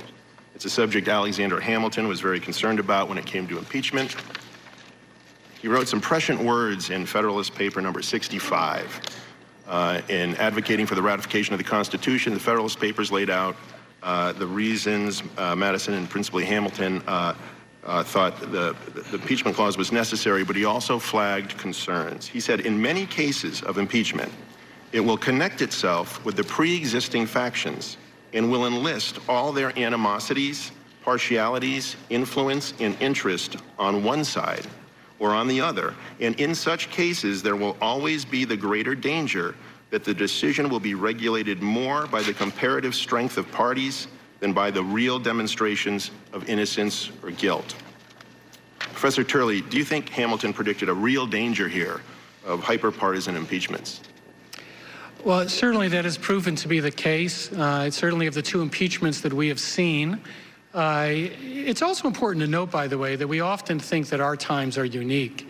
You know, this provision wasn't just written for times like ours. It was written in times like ours. That is, you know, these are people that were even more severe than the rhetoric today. I mean, you have to keep in mind, Jefferson referred to the administration of the Federalists as the reign of the witches. So this was not a period where people didn't have the strong feelings. And indeed, when people talk about, you know, members of this committee acting like they want to kill each other, back then they were actually trying to kill each other. That's what the sedition law was, is you were trying to kill people that disagreed with you. But what's notable is they didn't have a whole slew of impeachments. They knew not to do it. And I think that that's a lesson that actually can be taken from that period. That the framers created a standard that would not be endlessly fluid and flexible. And that standard has kept us from impeachments despite periods in which we have really despised each other. And that, I think, is the most distressing thing for most of us today, is there's so much more rage than reason.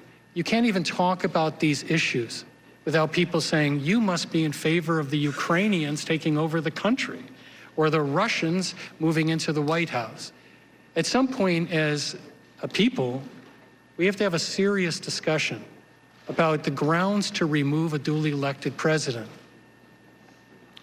Professor Turley, in your testimony, you've said that when it comes to impeachment, we don't need happy ideological warriors, we need circumspect legal analysis. But let's take a quick look at the deeply partisan landscape on which this particularly partisan impeachment is being waged. I mean, the Democratic leaders pushing Trump's impeachment represent some of the most far-left urban coastal areas of the country.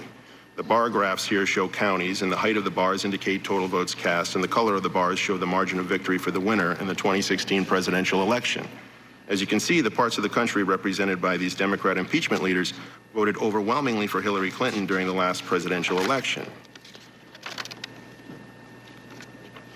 Also, during the 2016 presidential election, lawyer campaign contributions tilted 97% for Clinton, 3% for Trump.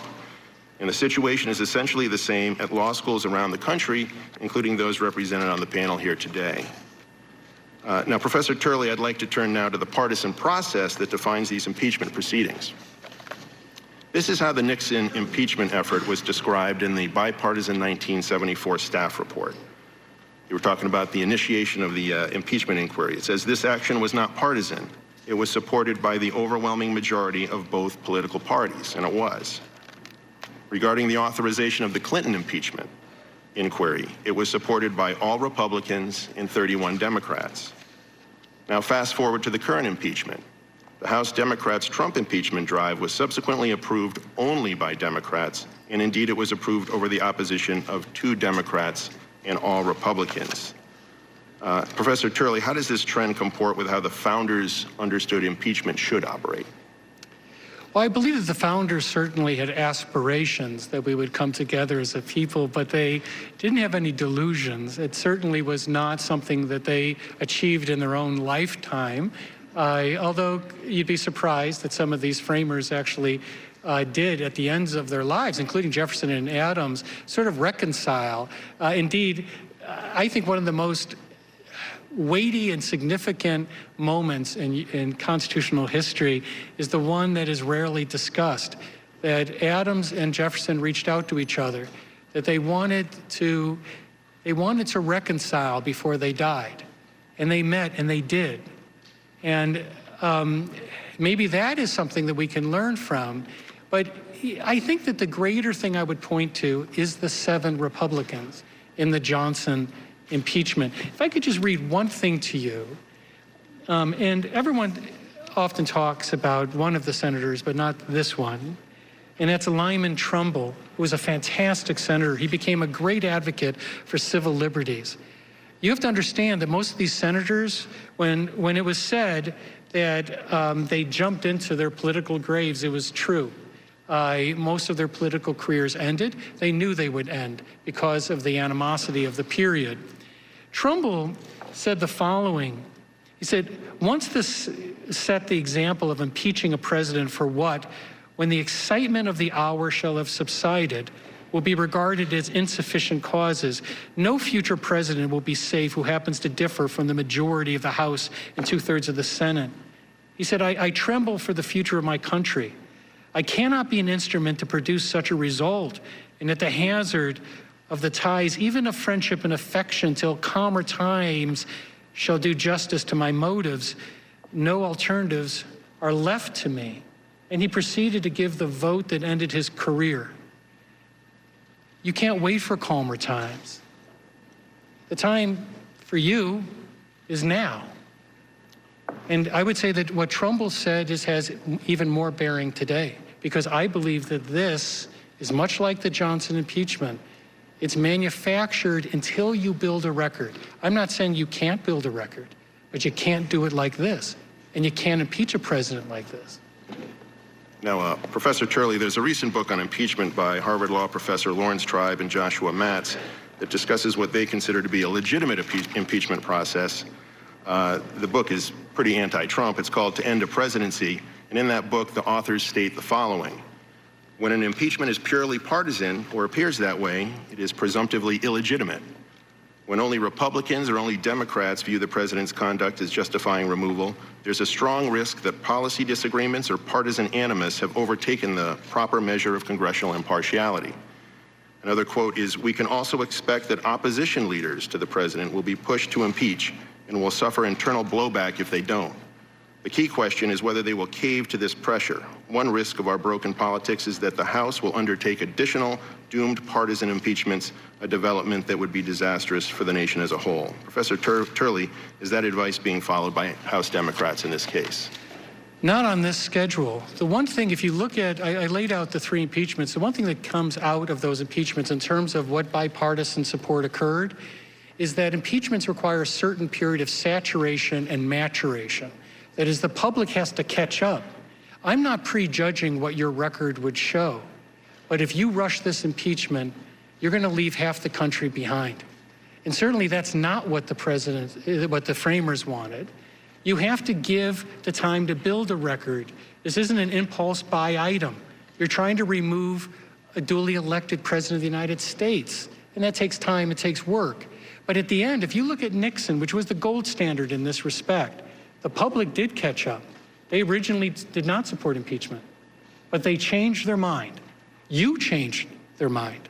And so did, by the way, the courts, because you allowed these issues to be heard in the courts. Professor Turley, the Nixon and Clinton impeachments were debated solidly in the high crimes category, correct? Crimes were at issue.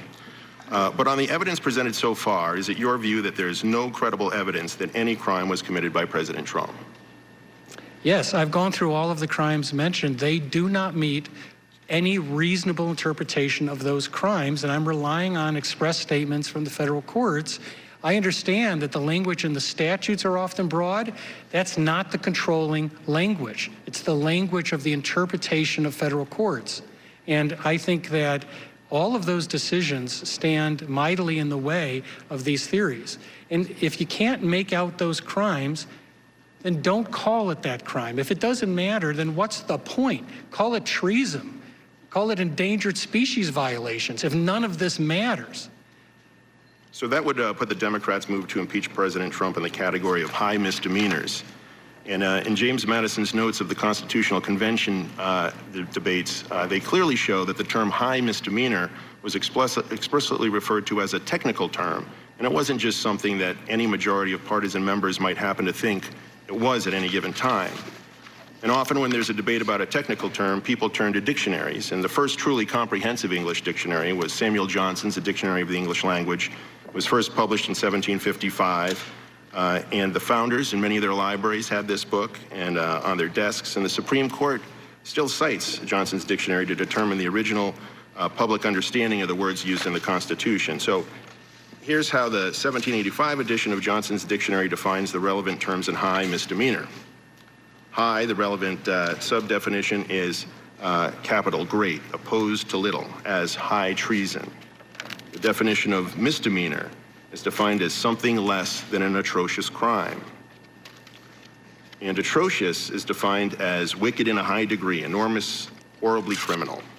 So if you look at how these words were defined during the time the Constitution was debated and ratified, a misdemeanor is something less than an atrocious crime, and atrocious is wicked in a high degree, and as a result, a high misdemeanor must be something like just less than a crime that's wicked in a high degree. Now, Professor Turley, does that generally comport with your understanding of the phrase high misdemeanors that was understood by the founders with the purpose of narrowing that phrase to prevent the sorts of abuses that you've described? It did. I mean, if you compare this to the extradition clause, the language that was used was different for a reason. They did not want to establish a type of broad meaning.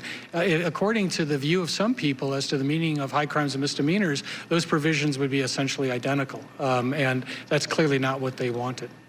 Professor Turley, next I'd like to explore how this impeachment is based on no crime and no request for false information, unlike the Nixon and Clinton impeachments. I'd like to start with some background. The American media for years has been asking questions about former Vice President Biden's son and his paid involvement with the corrupt Ukrainian energy company Burisma. Here's one example of those media reports from June 2019. It was an ABC News investigation titled Hunter Biden's Foreign Deals. Did Joe Biden's son profit off father's position as vice president? There's a still clip of it here from with a Burisma promotional video. And many have seen the video of Joe Biden talking about getting the Ukrainian prosecutor who was investigating Burisma fired. And a New York Times article says from May 1st, 2019, referring to Joseph R. Biden, one of his most memorable performances came on a trip to Kiev in March 2016 when he threatened to withhold $1 billion in United States loan guarantees if Ukraine's leaders did not dismiss the country's top prosecutor. Among those who had a stake in the outcome was Hunter Biden, Mr. Biden's younger son, who at the time was on the board of an energy company owned by a Ukrainian oligarch who had been in the sights of the fired prosecutor general. So even if Hunter Biden engaged in no crimes regarding his sitting on the board of Burisma, if an investigation led to the bankruptcy of the corrupt company, Hunter Biden's lucrative position on the Burisma board would have been eliminated along with his $50,000 a month payments. That was his stake in a potential prosecution involving the company. In fact, even Neil Katyal, the former acting Solicitor General under President Obama, in his recent book entitled Impeach, says the following: is what Hunter Biden did wrong? Absolutely. Hunter Biden had no real experience in the energy sector, which made him wholly unqualified to sit on the board of Burisma. The only logical reason the company could have had for appointing him was his ties to Vice President Biden. This kind of nepotism isn't only wrong, it is a potential danger to our country, since it makes it easier for foreign powers to buy influence. No politician from either party should allow a foreign power to conduct this kind of influence peddling with their family members. Also, Lieutenant Colonel Vindman was asked at his hearing, would it ever be U.S. foreign policy in your experience to ask a foreign leader to open a political investigation? And he replied, certainly the president is well within his right to do that. So the American media and others were asking questions about Hunter Biden and his involvement in the Ukraine. And President Trump, in his call with the Ukrainian president, simply asked the same questions the media was asking. Now, Professor Turley, is it your understanding that the House impeached Nixon for helping cover up his administration's involvement in a crime, and that the evidentiary record showed Nixon knew of criminal acts and sought to conceal them, including tape recordings of President Nixon ordering a cover-up of the Watergate break-in shortly after it occurred? Yeah, it is. And is it also your understanding that the House impeached Clinton for the crime of lying under oath to deny a woman suing him for sexual harassment evidence she was legally entitled to? That's correct. So there were requests for false information in both the Nixon and Clinton scandals by the president's aides or associates or by the president himself, correct? Yes. But there are no words in the four corners of the transcript of President Trump's call that show a request for false information, are there? No, and that's one of the reasons why, if you want to establish the opposing view, you have to investigate this further. Now, let me walk through the standard of evidence House Democrats insisted upon during the Clinton impeachment. The minority views in the Clinton impeachment report were signed by, among others, current Senate Minority Leader Schumer and current House Judiciary Committee Chairman Nadler. And they say that one of the professors who testified, quote, has meticulously documented how in the Nixon inquiry, everyone agreed, the majority, the minority, and the President's counsel, that the standard of proof for the committee and the House was clear and convincing evidence. Professor Turley, would you agree that the evidence compiled to date by House Democrats during these current impeachment proceedings fails to meet the standard of clear and convincing evidence? I do, by a considerable measure. Now let me turn again to the book To End a Presidency. In that book, the authors state the following, quote, except in the most extraordinary circumstances, impeaching with a partial or plausibly contested understanding of key facts is a bad idea. Professor Turley, do you think that impeaching in this case would constitute impeaching with a partial or plausibly contested understanding of key facts? I think that that's clear because this is one of the thinnest records ever to go forward on impeachment. I mean, the Johnson record, once again, we can debate because that was the fourth attempt at an impeachment. But this is certainly the thinnest of a modern record. If you take a look at the size of the record of Clinton and Nixon, they were massive in comparison to this, which is almost wafer thin in comparison. And it has left doubts, not just doubts in the minds of people supporting President Trump, doubts in the minds of people like myself about what actually occurred. There's a difference between requesting investigations and a quid pro quo. You need to stick the landing on the quid pro quo. You need to get the evidence to support it. It might be out there, I don't know, but it's not in this record. I agree with my colleagues, we've all read the record, and I just come to a different conclusion. I don't see proof of a quid pro quo, no matter what my presumptions, assumptions, or bias might be. On that point, I'd like to turn now to the current impeachment procedures. Professor Turley, would you agree that a full and fair adversary system in which each side gets to present its own evidence and witnesses is essential to the search for truth? It is, and the interesting thing is with the English impeachment model that was rejected by the framers. They took the language, but they actually rejected the model of the impeachment from England, particularly in terms of Hastings. But even in England, it was a robust adversarial process. If you want to see adversarial work, take a look at what Edmund Burke did to Warren Hastings. I mean, he was on him like ugly on moose for the entire trial. And as you know, in the minority views in the Clinton impeachment report, the House Democrats wrote the following: "We believe it is incumbent upon the committee to provide these basic protections. As Representative Barbara Jordan observed during the Watergate inquiry, impeachment not only mandates due process, but due process quadrupled." The same minority views also support the right to cross-examination in a variety of contexts in the Clinton example. Now, Professor Turley, you describe how Monica Lewinsky wasn't allowed to be called as a witness in the Senate impeachment trial. And after her original testimony, she revealed how she had been told to lie about her relationship with President Clinton by his close associates. It's a cautionary tale about the dangers of denying key witnesses. Can you elaborate on that? Yeah, the only reason I mentioned that is that was in the portion of my testimony dealing with how you structure these impeachments. What happened during the Clinton impeachment, and it came up during the hearing that we had previously, was a question of how much the House had to do in terms of Clinton impeachment, because you had this robust record created by the independent counsel, and they had a lot of testimony, videotapes, et cetera. So the House basically incorporated that, and the assumption was that those witnesses would be called at the Senate. But there was a failure at the Senate. The rules that were applied, in my view, were not fair. They restricted witnesses to only 3, and that's why I brought up the Lewinsky matter. About a year ago, Monica Lewinsky revealed that she had been told that if she signed that affidavit that we now know is untrue, that she would not be called as a witness. If you had actually called live witnesses, that type of information would have been part of the record. Thank you. Mr. Chairman, I yield back. The gentleman yields back. I note that this is the moment in which the White House would have had an opportunity to question the witnesses, but they declined our invitation.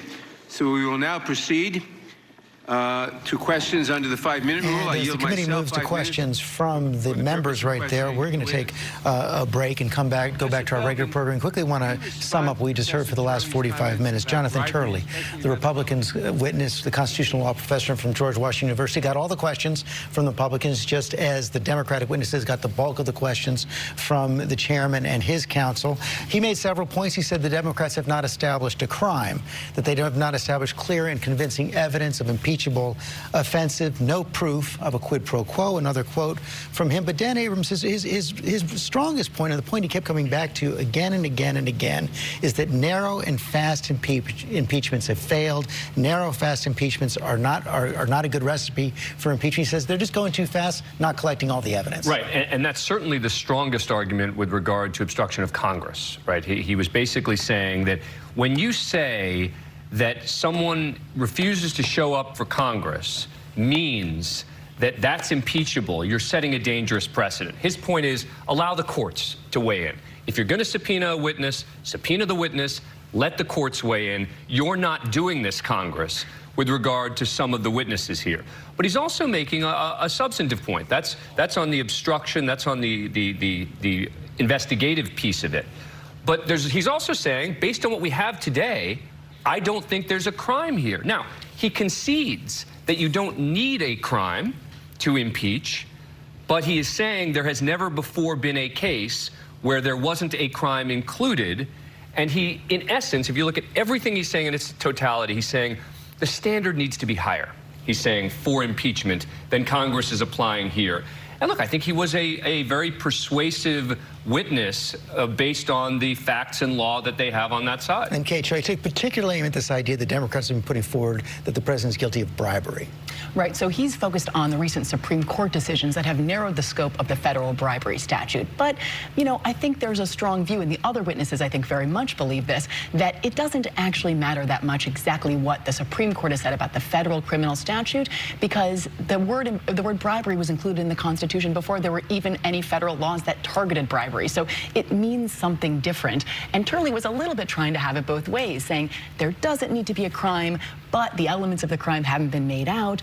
But I do think that, you know, on this obstruction piece, one thing he wasn't saying, he said Congress should slow down, should go to the courts and get rulings, but he never said, and the White House should reconsider its position of absolute obstruction. And I thought that was a striking omission, because the reason I think Congress has decided, at least in part, to move so quickly is because they didn't think they were going to get anywhere negotiating with the White House over access, because the White House's position has been, you're getting nothing. They're getting nothing at all. And David, I'd imagine when the Democratic House members question Jonathan Turley, they may go forward and say, you didn't say what the president is doing is right, so what should the remedy be? Exactly, and he left that open. That was a huge opening. He said that you have to stick the landing on quid pro quo.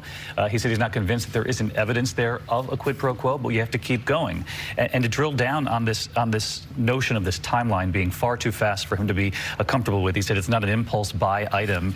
And he said, wait a minute, there aren't two branches of government here, there are three. And if you're going to demand that you turn over information from another branch, it must be turned over or we'll impeach. This is going to be a very dangerous road to go down. But as Kate mentioned, he'll be pressed by the Democrats, George, in this next round about why the White House hasn't cooperated. And we have an election coming, which is the argument from the Republicans. And so they might turn that around on them, saying, well, then turn over the evidence. And Mary Bruce, I wonder if this is going to have any impact on the Democrats. There have been some internal disagreements about how quickly they should go, whether they should wait for more evidence. So far, at least, Speaker Pelosi has been saying no, full speed ahead. Democrats are not slowing down. And you're right, some have raised some of the exact same concerns that we heard Professor Turley raising just now. But at the exact same time that this hearing was starting this morning, over in the basement of the Capitol, Speaker Pelosi was huddling with some of her members right before this hearing began, and she said, are you ready to move ahead with impeachment? She is rallying her troops. They are plowing ahead. And at the exact same time, by the way, the vice president was over talking and huddling with Republicans, and he told them to turn up the heat on Democrats. This fight is going right ahead. Meantime, right now, Cecilia Vega, as well, the White House counsel is meeting with Senate Republicans. They're getting ready for a trial. And they are, and that's where the White House thinks that they will be able to make their case on more equal footing. But in some ways, George, I think we are back exactly where we started. There are two different versions of reality playing out in that room today. It's what we saw during the hearings as well. One side says there was a clear impeachment. In the history of our democracy, republic, never have we seen anything so egregious. And on the other side saying there is no clear set of facts whatsoever. People are looking outside the window and seeing two completely different things right now. And in the end, Tara Moran, what will matter is, on top of the views of these members of Congress, public opinion, will that move them? That's right, and that lack of finality that Cecilia was just talking about, that's the way the system is designed. There is no final answer in those majestic generalities of the Constitution on the question of whether Donald Trump should be impeached and possibly removed from office. There's no final answer that a constitutional scholar can give you. You're going to get different interpretations. The Constitution is designed to have that final answer in the individual consciences of each citizen and of their representatives in the House and ultimately in the Senate, and that's where we are, a fight. 35 members of Congress, 100 members of the Senate. Thank you all very much. We are going to return to our regular programming right now. Live coverage of the hearing is going to continue with Tom Yamas on ABC News Live. That's our 24/7 streaming channel. And of course, David Muir will have a full wrap-up tonight on World News. Have a good day.